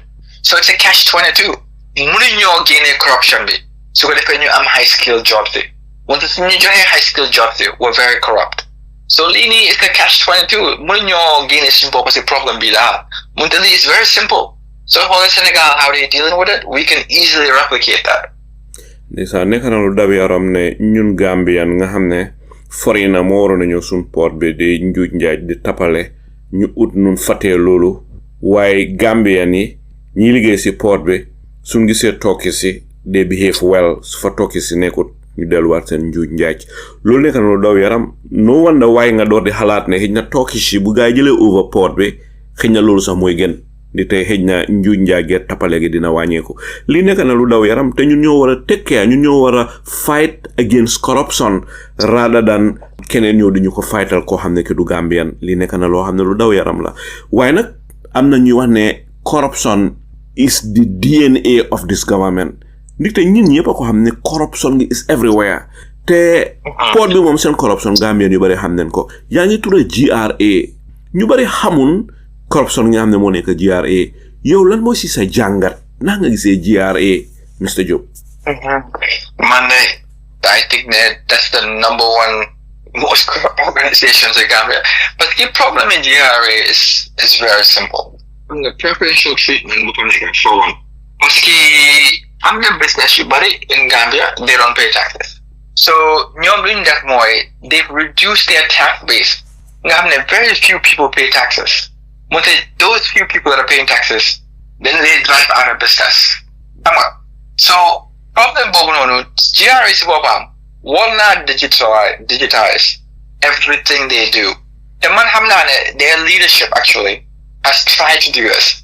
When they unsuccessfully, when they mënuma jaaxal si this unsuccessfully, moo nekk ne yow yaa nekk leadership bi. Don't mean it's unsuccessful. Ne nit ñi dañ ko bañ. Fire everyone. Daanaka ku nekk utal keneen. It's very easy. Lini is not. Sometimes the Malewana is a lack of motivation or it's corruption itself. But the leadership of GRA, they need to digitalize everything. But otherwise, we're gonna have this issue of leakage. Lo mean like manapa am kumaham ko hamne raftan de GRA munema. Danga dem si area bo hamne. Den na wahne so extra rek ñu jox la saku malo, ñu jox la diwlin. ñu ñëw nuyu la jox la lii jox la lele yow nga dem rek nga génnaat ci area boobu noonu yëpp xalaatal biir marché doo fa access lu am fayda xam nga wante soo nanguwut loolu yow nga dem access boo xam ne mooy waral ne business bi lii la war a fay parce que lii la moomee dañ laa demote oo ñu transfer la ne loolu moo nekk biir jiyaar so nga gis ne dañ am système et culture boo xam ne amuñ benn accountability GRA war a collect xaalis ci biir dëkk bi apply the law equivalently across the board duñ ko dee def bu pare tam ñoom ñoo téye xaalis bi so yow soo demee nga ne yow businessman yow da nga owe $1 million xam nga lu moo demee waa xam nga naka la xaar ma fay 100,000 man ma jox la 100,000 noonu la demee fii de man lu ma gis loolu la demee fii loo xam ne dëkk bi si boppam lañ deprive am na business yu bari te loo war a xam si business yi rek mooy nit ñaa ngi jooy yëfi Sénégal du ko ne fii génn fa biir Gambia World Bank bi issue na report mo doon read ñu ne 85 to 90% of all small medium sized business in Gambia are not Gambian owned xalaata loolu report boobu kañ la génn 90 it's part of the annual report that xamu woon kañ la de it was earlier this year I'm sure so naa ko jox sama ko mu ne 85 to 90% of boutique yi ak hotel yi ak restaurant yi yëpp non-Gambian owned. loolu lan nga foog ne moom la firndeel. loolu lu ko jaral waaw loolu lu ko jaral mooy ñun loo wax rek man lii dafa dee naxare pour ma wax parce que ñun Gambians we have no motivation soo gisee Gambians yu bari instead of ñun ñu try develop something fii then they try them backway xalaatal rek soo xalaatee how many of the youths in this country ñoo dem backway parce que soo ko xalaatee loolu noonu yëpp lu ko waral mooy seen family ñoom ñoo la pressure pour yow nga dem si yoon bi dee pour ut dara su ko defee yow luñ doon wax si mbiri remittance loolu is the biggest problem in this country parce que remittances are almost 40% of Gambia's GDP pour yow nga yónnee xaalis loolu noonu so nga gis ne ñun the young people ñoo xam ne they have the energy xam nga so demee ba yow more advanced in age it's harder to start something from scratch looy def rek mooy pour survive wata youths yoo xam ne mun nañoo toog liggéey seen biir dëkk loolu noonu ñoom ñëpp a dem si beneen yoon bi su ko defee ñoom ñu yónnee xaalis so 40% of suñu economy bi is people just sending money ñun dëkk bii nii it's a welfare state da si loolu taboon Gambia dafa collapse same day loolu taboon so da ngaa gis ne 85% of the small medium-sized business yu nekk si biir dëkk bi yëpp are migrants from another countries at the same time Gambian youths are running away to be migrants in another country dafa make sense sax soo ko xalaatee dafa make sense su ko defee ñu yónnee xaalis suñu dëkk su ko defee suñ yaay suñu mbokk yi ñoom ñu jël xaalis boobu dem si shop yoo xam ne migrants ñoo ko moom loolu is a very confusing loolu soo ko seetee nga xalaat ko ne ñu ngi daw pour dem nekk migrants si keneen country bi to have the lowest wages pour yónnee xaalis pour suñu mbokk yi ñu am xaalis dem si store yoo xam ne ñooñu migrants lañ fii si biir dëkk bi te ñoo moom store yooyu it's very eye opening so started di xalaat how this country works ne migrants itam lu tax gars yi own a lot of businesses man something la also understand léegi mooy dama dee wax ne lu tax su ma demee si ministry of X Y and Z ma ne leen dama need permit bi pour dara te man Gambian la maa ngi isi suma xaalis te man xam naa ne man lu may dugal si business bi is 10 times more than loo xam ne beneen migrant mu ngi koo dugal si business bi lu tax man de turn me away wante kooku noonu ñu jox ko. At first I thought this is mental. Mr. Job. Yeah, so at first man dama ko evaluate on just as like this mental slavery, mental poverty. The loolu tam dëgg la de is very true that's happening. Wante at the end of the day is corruption.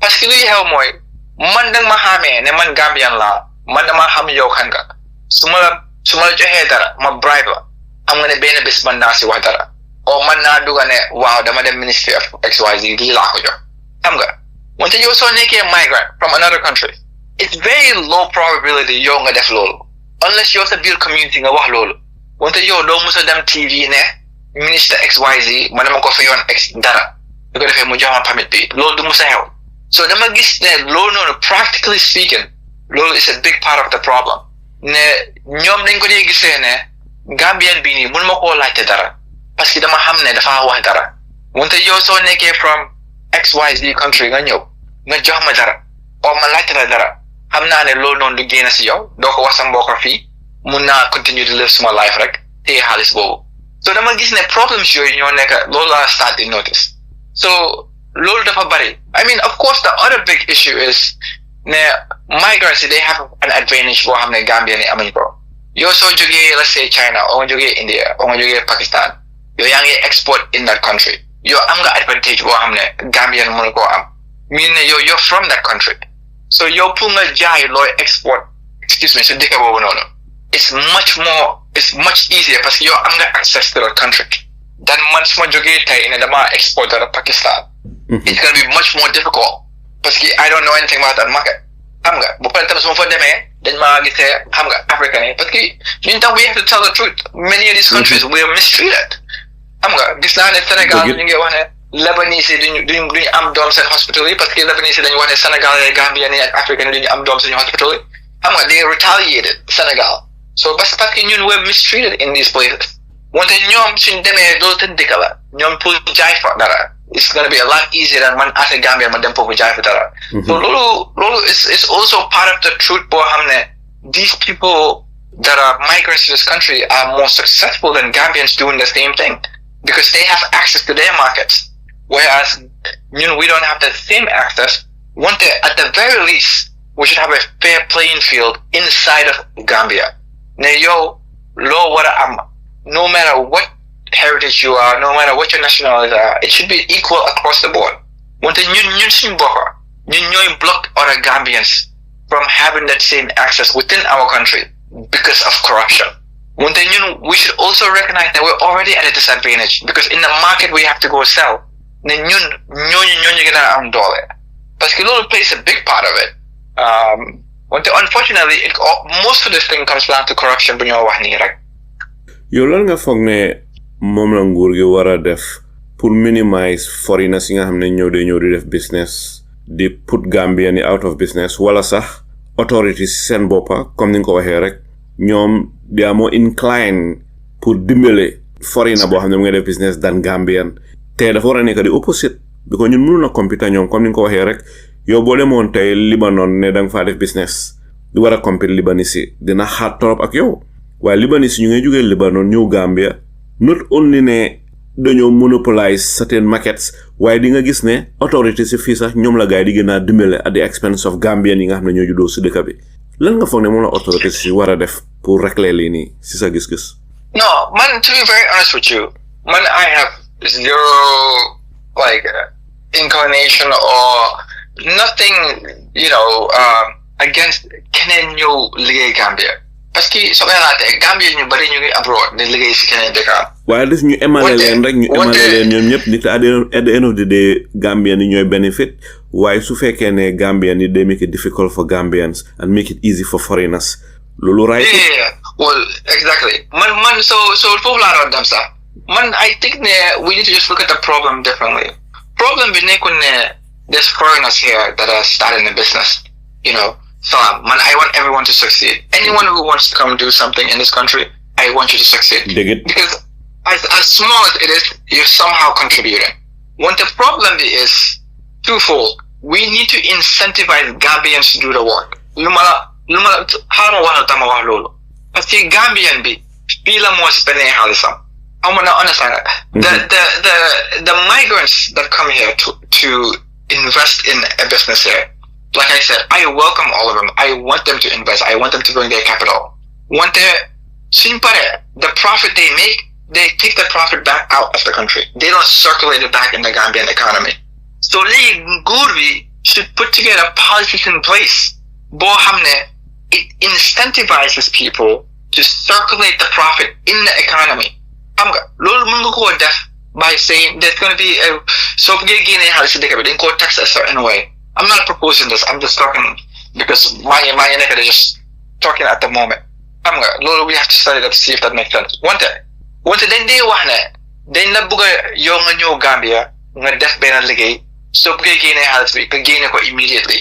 Lolo na madiga Ministry of Finance si Bopa Minister of Finance moko wax ne the best thing, the most attractive thing about Gambia mo ne ka ne mun nga ñew start any business mun nga am sa SIC do pay tax so pare nga just halis bi gine ko. How does that benefit the country? So lu ñu wara def moy ñu incentivize nit ñoo xamne they are actually keeping their money in this country and redeveloping it and investing in other things. Low you want to incentivize. But I'm not issues. So you say like for instance in Thailand and in other countries, don't want to land as a foreigner. So there's a lot of these policies you have there. They're meant to protect the indigenous people. But also pulling down wahare. Lini yep to make a problem. Lini yep. Du musa nekk problem su fekkoon ne man Mamadou Jobe dugal naa minister of X Y and Z ma am proposal pour dara ñu ubbi ma bunta bi parce que man am naa capital bi am naa resources pour dugal daf ko wante luy xaw fii dëgg mooy man damaa ñëw foofu with 3-4 times the capital keneen jógee beneen dëkka ñëw with less capital ñu jox ko ñu ubbi ko bunta bi wante man bunta bi ñu tëj ko yëpp corruption la. Gambian sister didn't rise and bob try them for them to fake on and young. I'm an opportunity bob no. Send bill ticker. Lulun is very basic. Yo, dingajil the back way, pull desi yondi. So fake on a yo munga ligis a bill ticker. I'm long I'm fele. Dinga talk them friend. Do that hide them friend. Neka foreigner in another country. Loye pull that correct moy paski. I'm low opportunity pull talk fi neka fi. Luma warag moy twofold. One. Then you want to buy some hell. Then you want foreign direct investment. Really want to understand more. 40% of Gambia's GDP is from Gambians abroad. Gambians you start business. The help when you make then go Google has build Gambian economy. Then go gain a you work of an. So for them to recognize that foreign direct investment is gonna come from the Gambian people. Low the guy understand it. Parce que luma don't have corruption be. Luma muna am tay. Suma bir boss. This other young woman or young man coming back from wherever, Gambian la, so he has roots or she has roots to this country. So you make life more convenient. Do not talk fee, reinvest out Halis Bogono. Do name Musa Halat Lolo, but Lolo might take 5-10 years. Want to yo can yo to office. Jola Bena, the new Janet, Dana Fogna 8 million so dated. You're jockey been at 10,000, 15,000. More evil labunta. You're Gambian bit. So we get tired of the same thing. Didn't go Musadafa. So we want to pay something to go. Paskin Hamne yo, Hamengalen, Hamgalolen Kojo. So problem book more water stop. But by the time you want to set up, Nakan you incentivize it. So Nicky foreigners that the Ligay fee halis, millions.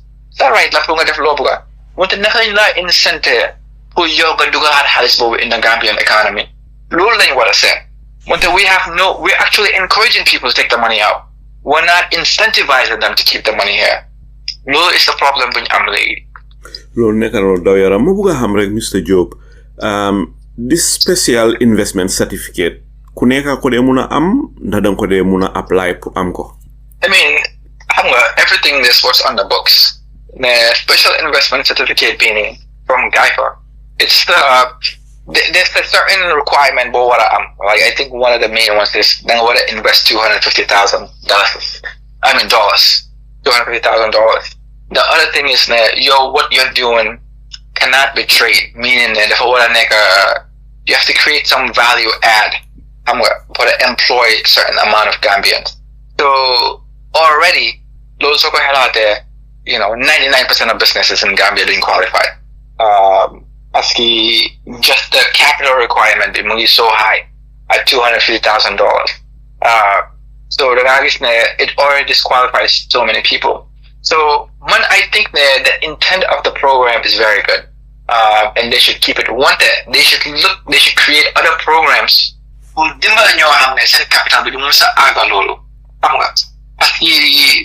come up with that kind of money is very difficult. In a given year is $2,000 is the annual income of the average family in Gambia is $2,000. The $2,000 in a year, Lord knows what said there, is basically what $140,000 is. So it's been at bit. You know what $140,000 what the investment required for the SIC is almost $18 million. So no 99% of Gambians they must qualify for loan. So the program like I said, the intention is good, but it's meant to attract people from abroad to bring in capital. One thing you want to definitely create other programs to incentivize small businesses inside of the country, inside of Gambia, who you want to invest or start that. Lolo, they have to create a different program for Lolo. Want to Lolo put def Lolo. In fact, you have to be interested in helping the people. One day everyone is so busy pull stature. They're not governing. They're really not governing. I'm interested in govern. I'm interested in stature. So if they were governing, they would start thinking about these things just like Senegal is. Senegal is subsidizing certain commodities, for instance, right? You get incentive plans, so you then build housing project development, pull lower rents. So like someone has to be interested to come up with these programs. Pull Dimbala law is going to benefit a vast majority of the Gambians. So lolo more help. The program itself, I understand the intent. When they need other programs, pull Dimbala law for instance, so we're out there. Everyone, so let me see bank right now. Like I did last week. Line students, yeah. Couldn't out for applying for their passport. Because they'll get assigned to go to Spain. Because Spain program, but how many other Gambians than you want to uni?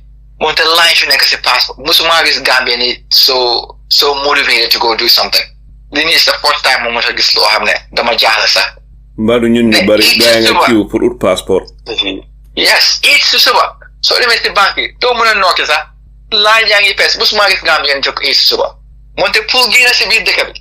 Dafa am ko waxoon ne Gambia is just an embassy. Everyone is just waiting for their visa to leave. No. I felt offended when I found it funny. I used to be black and getting like a Gambia is just an embassy. I felt offended one day. I just couldn't help but laugh. Mr. Job, don't worry. Gambia is just the embassy. Everyone's just waiting for their visa. You don't worry about that.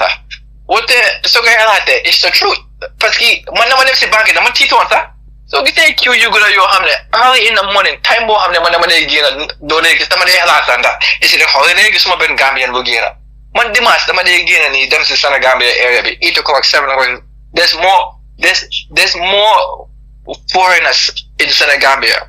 So they may around 7 8 suba si dimas than Gambians. Dang ne pasa sana yang Gambia because so the most surprise on this more than si bank sale last week. Smug say line you good yo hamne.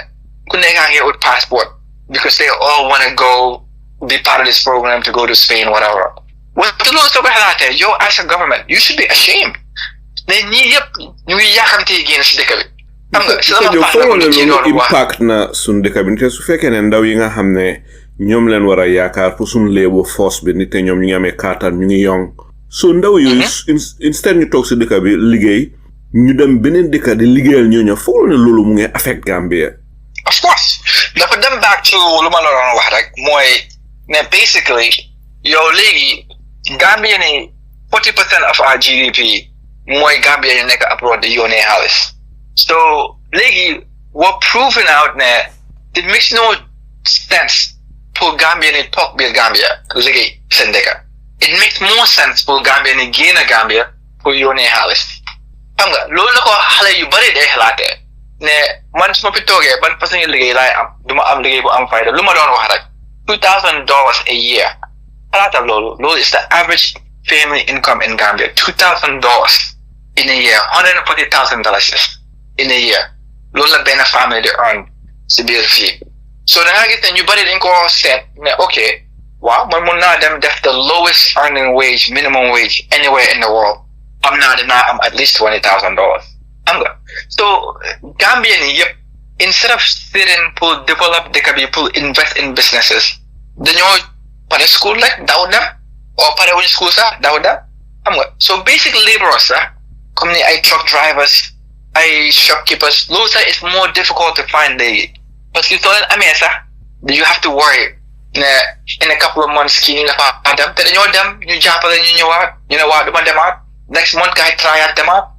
parce que ñëpp amuñ interest pour toog fii loolu laay wax instead of lu may wax rek SIC it's a good idea but they should create more programs for incentivize even especially the youth ñu toog liggéey suñ liggéeykat yëpp suñu génne suñu dëkk dem liggéey beneen dëkk pour dëkk boobu advance kuy toog liggéey fii lu xew mooy exactly what's happening 90% of the businesses 85 to 90% are not Gambian owned Gambian ci fi nekk are just consumers xam nga lu may wax mii ne yow ñu nekk abroad ñoo la yónnee xaalis pour yow nga jël xaalis boobu dem spend ko si store yi koo xam ne du Gambia that's what happening it's a vicious cycle mu mel ni foreign loolu lañu war a change mu mel ni diaspora bi xaalis bi ne yónnee Gambia yëpp fi mu mujjee rek mooy indi hands of foreign si nekk Gambia waaw buy delluwaat si the same place bu diaspora si nekk the same place from jógee exactly so it's a vicious cycle boo xam ne Gambia has to break wante loolu pour break ko da nga war a am nguur boo xam ne first of all, number one priority is not to steal money. Number one priority is the advancement of the Gambian people. So, loads of halate, the start the halat, how can I empower small businesses? Put it one because in businessmen back. Moy, yangi am trade for hamne, 200-300. Don't know sa losing na nya, tell me one kasi ben radio program sa. Mone kane business bo no bugay stop ni. 90% yep Gambian day. So one of very few places bo hamne lolo is true. Then 90% of the people, as opposed to 90% of any other business in Gambia, what happened in Gambia, lol guide them stop. So you're discouraged. So man, for instance, the people in your business in Mangi Watan and Yomni. Then like the Yolo definitely and employees in there. I'm not your hamlet. You talk here, I'm not your hamlet, I'm not better gate, I'm not your hamlet them back way, I'm not your hamlet you get criminal activities. So the is more than 3,000 people, in displaced. Maybe 1,000 is doing some other work, working with, Jah Oil, working with Salam, or just doing something else. The other 2,000, you put them for to look for Toronto. Certain visa when you gain, Yes, like I said, it pissed me off one day. It was a very funny and accurate comment. They could be an embassy there. ndeysaan dëkk boo xam ne embassy la kenn bëggut a toog pour liggéey ñëpp a ngi xaar seen visa pour daw génn boobu dëkk am na problème fi mu nekk Mr Jobe ma dal di ñëw si beneen laajte bi naa nga gisee Mr Momodou Haidara mi nga xam ne mooy di general manager of Jah Oil ndigte bi nga xamee ne weight and measures fine neen Jah Oil $50,000 lii dafa loolu nekk talk of the town nag waaye ndeysaan very very sad ne ñu bari yëgun ko media yu bari publishing ko waaye the same Momodou Haidara mi nga xam na ne den fine Jah Oil $50,000 si njuuj njaaj di jaay underweight cement Mamadou Haidara di wax ne yéen cement importer si da ngeen a yàq seeni der di tilimal seeni der waaye ñoom ciment bi ndee jaay dafa mut te li mu wax nii méngoowuta li nga xam ne moom la weight and measures dal di def nite su fekkoon ne li mu wax dëgg la ni kon du leen fine $50,000 ndax nga gisee Mamadou Haidara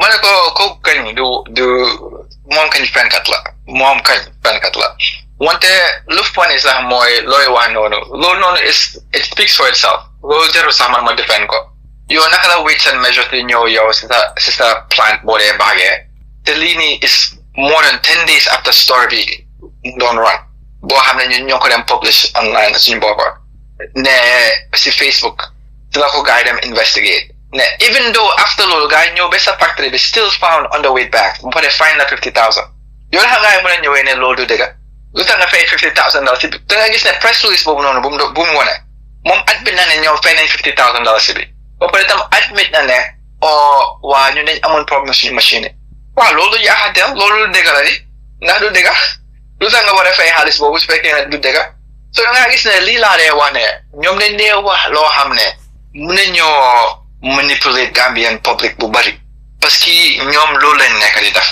pare Mamadou Haidara often sax su demee si media nii daf tey nekk di threaten di wax loo xam ne comme ni waa yéen mu taxa ñu last time mu ne Sénégal yi cement importers ma ne ko xanaa yow yaay tokki cement importers yi soo jënee tokki ma jënee Sénégal léegi lan mooy difference bi at least man maa ngi jënee from African country so léegi si wax yooyu noonu wax yu ñaaw daf tey try threaten parce que tactique boobu noonu daf ko jàngee bu mu nekkoon NIA xam nga nit ñi dañ ne fàtte loolu ne Mamadou Haidara ne foofu la nekkoon te man dama jaaxle sax naka Mamadou Haidara nekk si dëkk bi di dunda di dox si nit ñi te moom bu mu nekkoon NIA moom dem na si nu mu taati si commission bi bu ñu amoon muy admit ne moom oversee na nit ñu doon torture noonu ne he was overseeing some of those operations ne moom dafa set up on boosam bi ko Yaya Jammeh rey so kii nii koo xam ne is responsible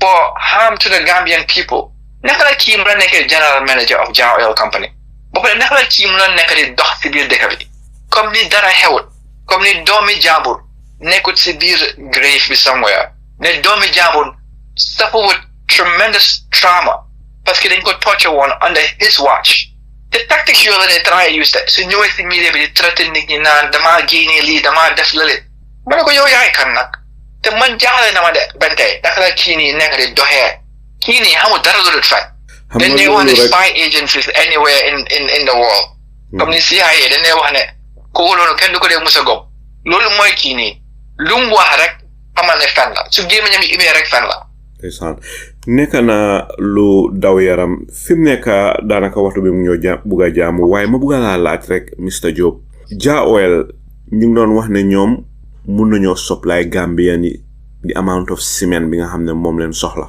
waaw ma bugg a laa laaj li nga xam ne moom la Jah Oil waxoon yow lan moo si sa gis-gis foog nga ne dëgg la am déet Jah Oil day mënta supply Gambia loolu moom day loolu mën koo experience right now lu ma laa doon wax si beginning bi rek ne soo demee si any of them line bi pour pick up cement pour dem jaay léegi is up to 10 days am na shop owners yoo xam ne sax ñoo since lu li started sax man dégguma leen parce que dama leen naan jaay cement léegi just in the last week or so ñu ma start di call out ne waaw yow doo dem try léegi foofu doon what's going on parce que man xaar naa 10 days xaar naa 15 days ba tey jotuma cement maa jaay ñaari problème moo xew foofu one ñetta ñii nii amuñ enough cement pour supply Gambia loolu is just a fact yaa ngi min Jah Oil Gasem Jah Oil Gasem Salam you know ñoom amuñ enough cement it's just not possible parce que ñu lay consume si cement dafa bari parce que duñ ko dee manufacture loolu mooy problème bi loolu doon wax rek nit ñi bañ tey understand loolu duñ dee manufacture cement so there's never enough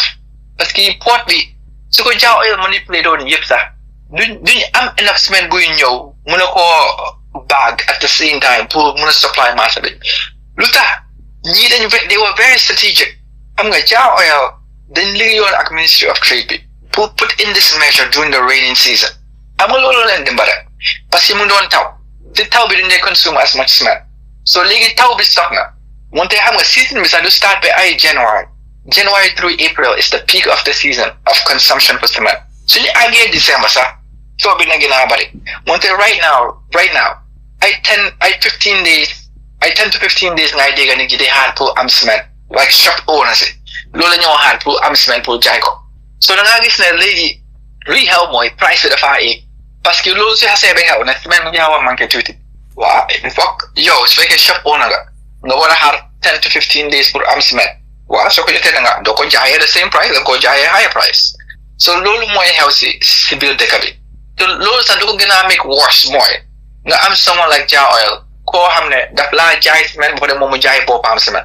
So legi your cement bo hamne your shop owner be worry ko amsa hidna 15 days 10 days bo no sa hidna mo ne kon 5. When the problem on top of lolo mo Jah Oil the pajel some of that cement pull jack ko mo si own outlet am.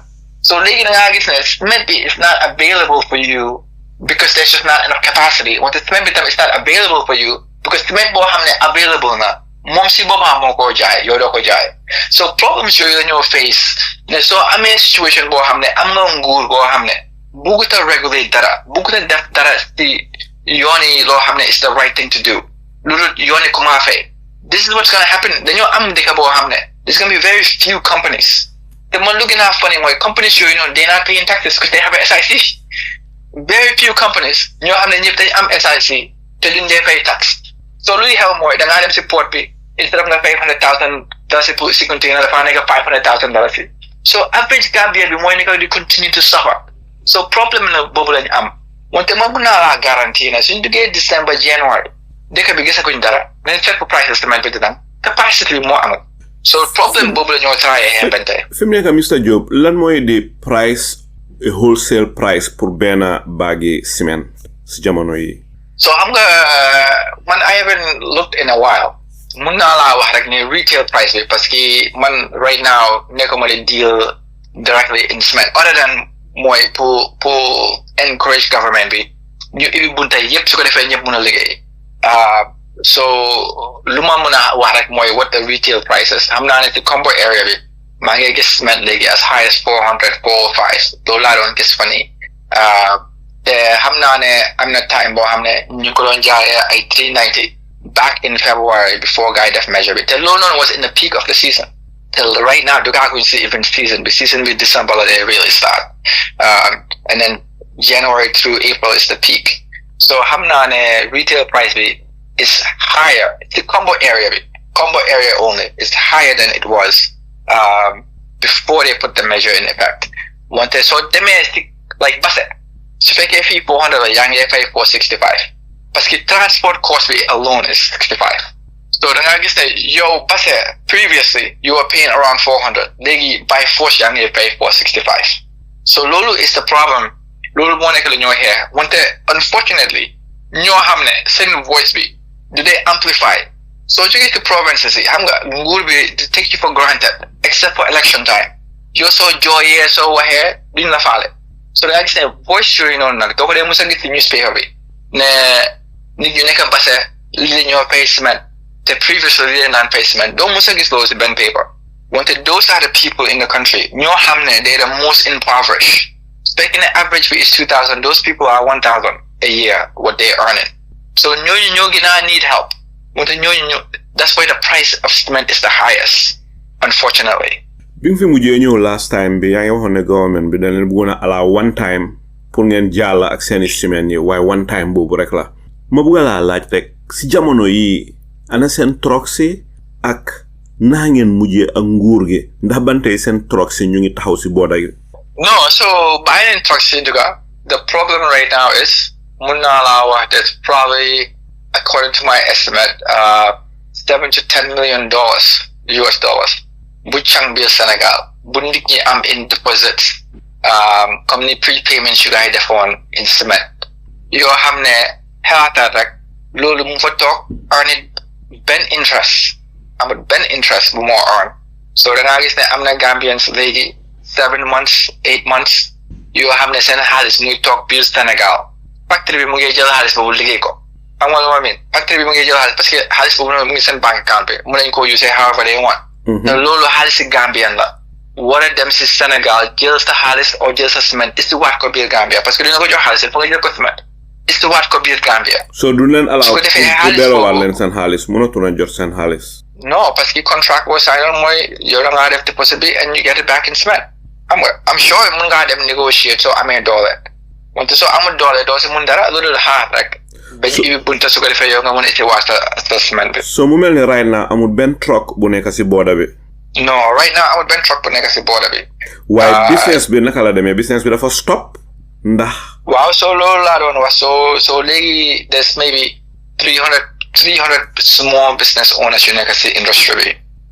So 300 nit ñooñu maybe they control 1,500 trucks.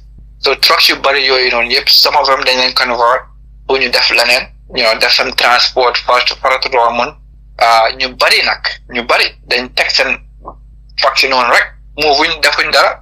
waaye loolu dëgg Mr Jobe loolu affect na ñooñu serious la def fooguloo ko.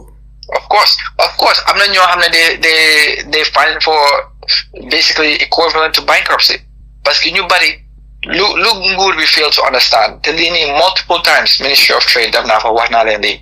There's a lot of people ñoo xam ne you have to ask yourself ñii nii naka lañ starté seen business bi.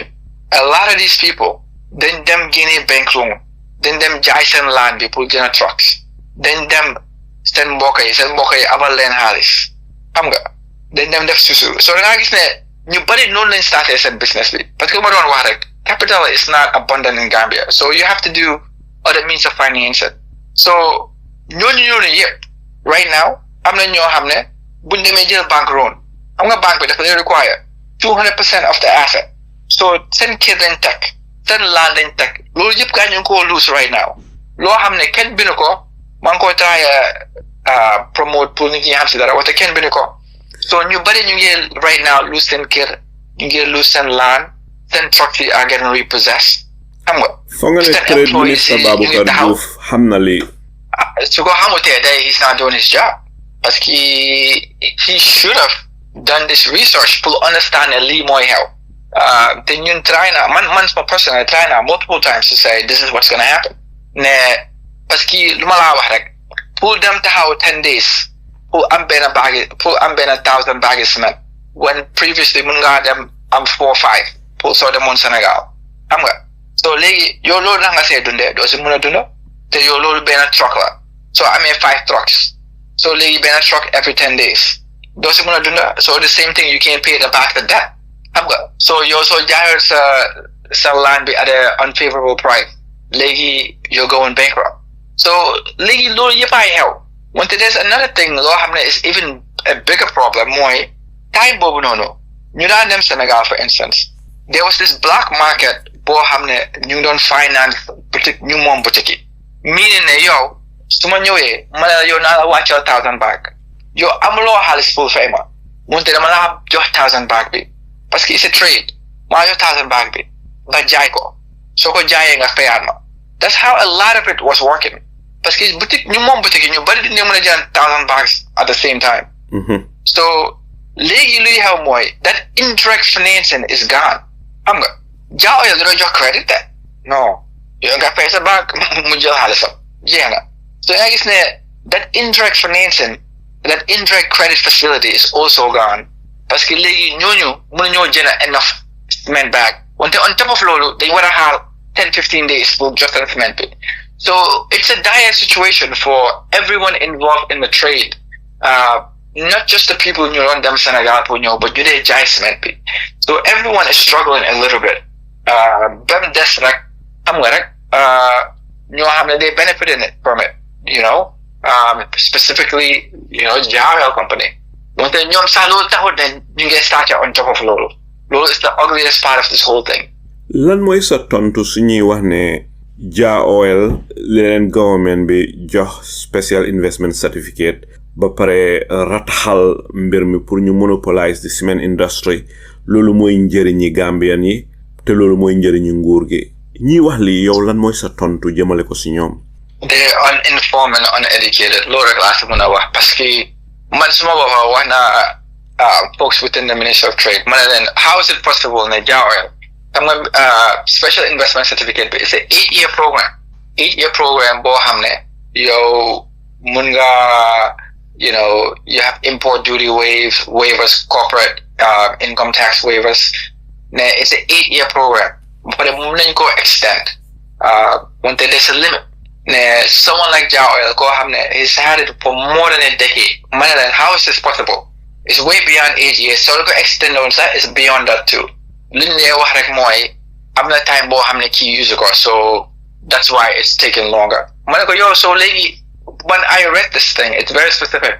I'm not business yo hamne new buddy.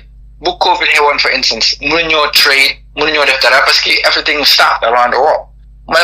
Did they get the same extension? No one got that extension, could it more. So problem bobu raka hell. So the nagis ne, ngurbi, what we should be saying is story def policy. Don't go to apply equally across the board. So problem bobu I'm right now. Ne amud ben measurable hamne ngurbi when it comes to Jah Oil is applying this across the board. To liya bruko wala moy. Jah Oil, one the sponsor Adama Barrow administration be their campaign. PPP so ñom ñoy sponsor campaign yu xew ni yépp. So lolu unfortunately is the truth.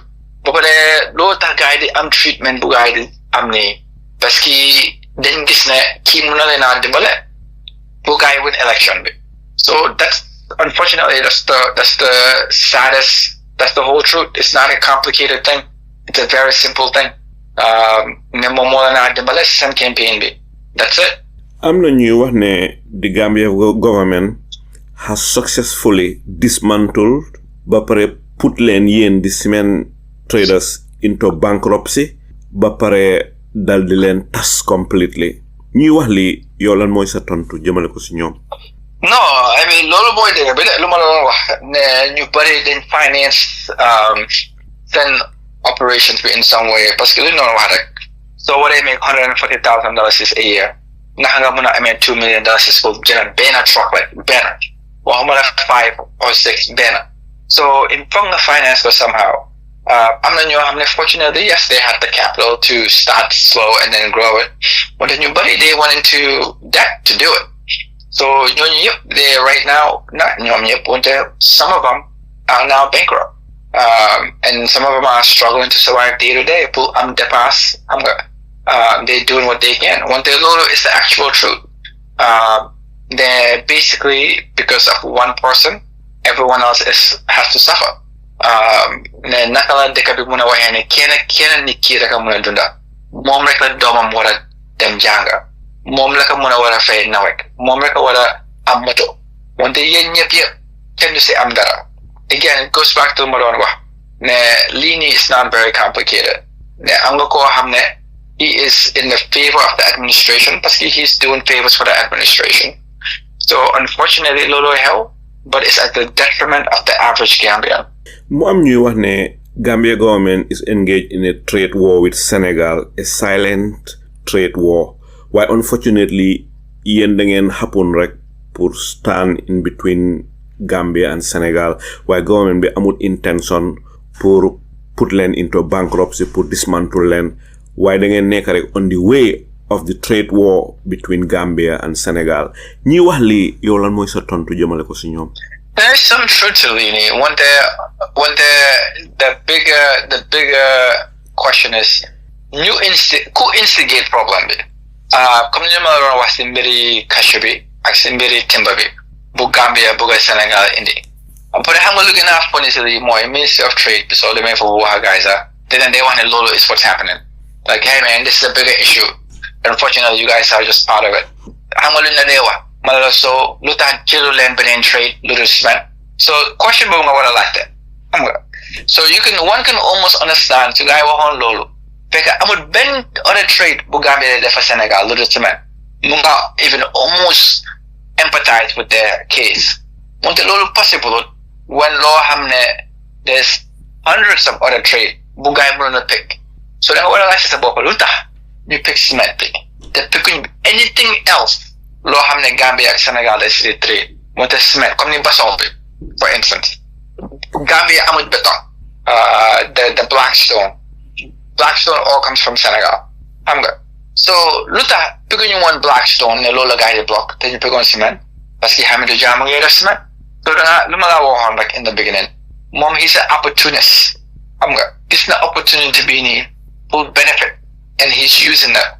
Te nguur bi sax soo waxee ñoom lu ne lay wax mooy waaw dañu am we have a wider trade war with Senegal léegi naa muñ naka loo mean na maa muñ man awa family bu war a support loo mean man maa war a suffer so that you can play this silly game parce que trade war ak Senegal doesn't even make sense loolu trade war loolu ñun ñuy jooy rek for nonsense la parce que Senegal luñ ne import from Gambia ak Gambia not just Senegal any other country in the world ñun luñ ne import ak ñoom luñ ne export ci ñun luñ ne export ci dem ñoom ak ñoom luñ ne export ci ñun luñ benn sax parce que lu ma la waxoon for every $650 million when you import we export only $50 million so it's not really a trade war so ko xalaatee Senegal is 10 times our size both geography economy and with people so ñun naka lañ mën a amee trade war ak dëkk boo xam ne ñoo supply electricity ñoo supply seen army bi loolu du trade war ñoom suñu bëggoon a end lii tomorrow so Senegal woon ne ëllëg dañoo stop nonsense bi mën nañ koo stop immediately dañoo dog na rek jeex na so ñoom Senegal ñoom rek ay muñ rek pour Adama Barrow ak the Barrow administration come to the realization ne Macky Sall ne ko fi ñi ngay dealal so let's figure out how to work together so both countries can benefit wante yow loo bëgga pour yow ñi ñu bàyyi la yow nga jël suñ timba bi dog suñ guy ñëw export ko sa biir dëkk loolu di xew loolu rek a si des wante man maa ngi xaar parce que inshallah next year is an election year let's just see ndax dafa jël stance bi ndax dafa back off a little bit wante trade war ak Gambia ak Senegal is an oxymoron parce que election bi nga nekk a year after next 2026 oh sorry year after next 2026 yeah so let's just see my hand then next year they'll start easing their stance on some of these things parce que dafa uti votes man dama xam loolu dama xam ne su election bi jege dina uti votes te dina def lu nekk pour uti votes wante Adama Barrow day su fekkoon ne fonk na Gambia du daw loolu moom day du daw dafa war a bàyyi keneen taxaw jeexal si parce que nu ma gisee nii dañ dee wax ne am na suma benn xarit bu ma dee wax ne the biggest difference between Adama Barrow ak Yahya Jammeh nekkul ne Yahya Jammeh daf tey rey nit mu ne ma Adama Barrow moo gën a rey nit Yahya Jammeh because of the starvation of the people parce que how many people died on the back way loolu yëpp because of Adama Barrow's policy la mu ne ma Adama Barrow killed multiple times more people than Yahya Jammeh wante mu ne ma the biggest difference is ne during Yahya Jammeh there was centralized corruption Yahya Jammeh is authorized to do sata mu ne ma during Adama Barrow there's decentralized corruption everyone is for themselves ne problem boobu noonu nag lañ am si dëkk bi ne moom si boppam Adama Barrow su bëggoon a stop lii du ko mën a stop parce que no one cares everyone is just out for themselves problem boobu lañ am si biir dëkk bi ne administration bu nekk dina sàcc lu ko neex te dara du si génn parce que Adama Barrow si boppam mu ngi sàcc so ñu moom mënta wax gaay dara ndeysaan dëgg daw na yaram Mr Diop ndeysaan nekk na lu daw yaram manoo xalaat rek what si nga wax they are so powerful na during Jammeh corruption was centralized waaye during Adama Barrow corruption is decentralized mu mel ni ku nekk mu nga def lu la neex mu nekk lu daw yaram waaye fi mu nekk ma bugg a laajte rek Mr Diop am na ñuy wax ne yéen Gambia government dañ leen hold as a pawn pour rek mun a achieve certain achievement from Senegal comme ñu demee ni ki timba bi nga doon wax ak cashew bi ñuy wax lii yow lan moo si sa tontu. It's possible wante lu may wax rek ne it's not complicated ne pour understand nguuri Adama Barrow just think of corruption ne su fekkoon ne loolu lañ bëggoon a achieve for instance pour isi timber or pour isi cashew kuy benefit from trade boobu noonu loolu nga war a laajte yan Gambian nga xam ñoo xam ne ñooy benefit from timber yow da nga xam anyone yow personally no ku dee benefit from timber trade kuy benefit from loolu yoo xam loo man wax naa nit ñu bari am naa kuy benefit wante man war naa kenn xamul kuy benefit so léegi da nga war a laajte sa bopp lu ma laa wax rek ne this administration is not a complex one it's all about corruption kuy benefit from loolu amul benn Gambian bu nekk si trade timber loolu moom xëy na am na man xaw ma ko wante the largest ones are not Gambians mun naa laa wax loolu So it goes back to ñu leen doon wax kuy fay lan pour am luñ bëgg si biir dëkk bi ak mbokki kan ñoo nekk di liggéey si biir trade boobu yëfi cash bi moom xalaatee ko noonu rek su fekkee ne nit ki amee si interest ñu dem seet rek ne ku bëgg a export raw cash si biir dëkk bi mbokki kan la it's very simple so for instance am na ñoo xam ne they are actually processing cashews in this country ne Senegal stands ne yow is leen cashew process ko loolu is going to benefit Gambians and create jobs wante still it's not about loolu it's about exporting raw cashews so su nit ñi bëggee xam dëgg bi ñu dem laajte seen boppa mbokki kan moo nekk di benefit from the export of raw cashews ak yan traders yoo xam ne nekkuñ Gambia ñooy benefit from loolu then nga understand problem bi is very simple problem ne lii nii yëpp again nekkul ne there's some noble thing loo xam ne the administration is doing ne we're just sacrificing this group of people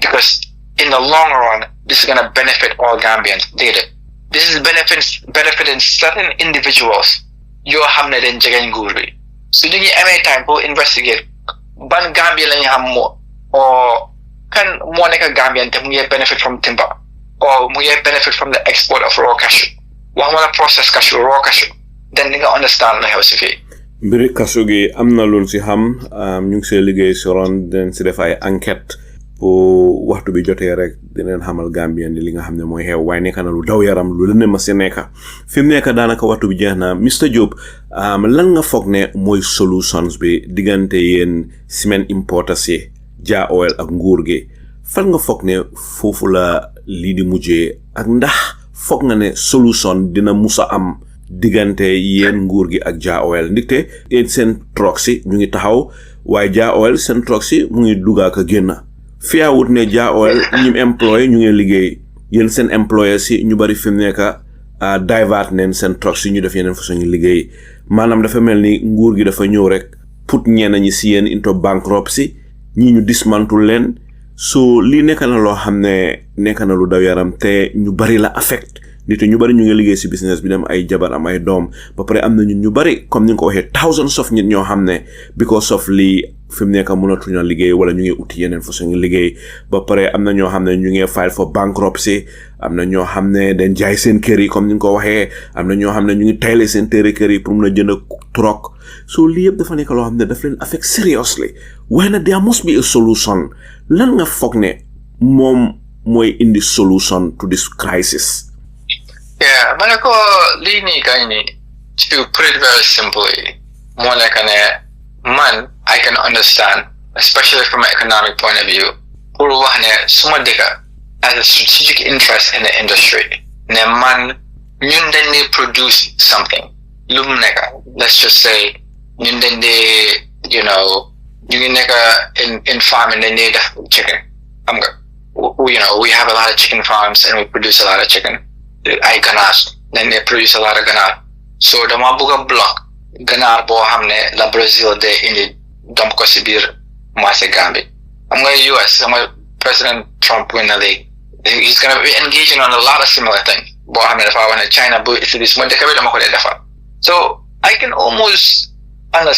understand that man I don't think the nationalistic behavior is in the benefit in the long term anyway economically speaking when they understand that speaking ne danga wax ne man dama dee produce a lot of cement Gambia ñoo ko dee manufacture dama am limestone dama manufacture cement understand na so waxee loolu nga ne ok dama bëgg block beneen cement bi parce que dama bëgg suma industry ñu gën a grow nekk strong I can almost understand loolu wante pour wax rek ne ñun duñ dee manufacture benn cement wante cement bu ñii dee indi duma ko block wala cement bu ñële dee indi dama ko bàyyi loolu is not right solution bi is very simple moo nekk ne since Gambia yëpp daf te import cement bàyyi ñu mën a import parce que loolu moo def mooy dafa lower price yi wala dañu am capacity problems parce que businessman is self-interested lu ma waxoon rek su fekkee ne man mun naa undercut your price by finding out and innovating a better way to bring it in a cheaper way loolu laay def su ko defee man ma gën a jaay yow so loolu kuy benefit mooy Gambian people parce que cement price dafa dem down so solution bi is very easy since everyone is important, buy ñëpp import, we block kenn loolu mooy lower price bi su ko defee Gambian bi benefit loolu moom is the very simple easy thing. Whether I think ne lii dina change, man I'm confident ne relatively speaking ne dina change. Parce que itam as much as nguur bi is corrupt and doing what they're doing, at some point map bi is gonna rise up. Nit yi seen boppa dinañ jóg su cement amut mu manqué su cement demee ba $500 nit yi nañ jóg wante loolu tam might take time parce que lu ma xam rek mooy every year the consumption of the Gambian people grows parce que every year the demand for cement grows so xëy na du nekk ëllëg wante I think ne ultimately luy xaw mooy they'll have to relinquish this either loolu or they get what they want from Senegal to benefit their allies in Gambia. I just think that Lini in the long term is not sustainable. But legally speaking, the cabinet is the right pull def. The ability and the privilege to raise taxes is reserved for the National Assembly. So again, you can continue to pursue this in many different avenues. I'm confident that ultimately it will be proven correctly. Mr. Modou Job danaka waxtu bi jeexna fim nekk ma daldi la may rek benn 1 minute ana fan ngay tàggatoo askan bi ana lan nga bëgg a ñaax askan bi wala nguur gi sax ana lan nga leen bëgg a wax su ko defee ñu daldi tëjee programme bi foofu. non jërëjëf Mr. Ndiaye so man ma bëgg a tëjee rek mooy ne Gambia ni dañu war a fàttali ko rek ne ñoom moom Gambia ne yow nguur bi yow yaa ko fa teg yow yaa ko mën a génne ne yo, we underestimate yo's power. Yo, as a citizen, you have more power than they have made you to believe.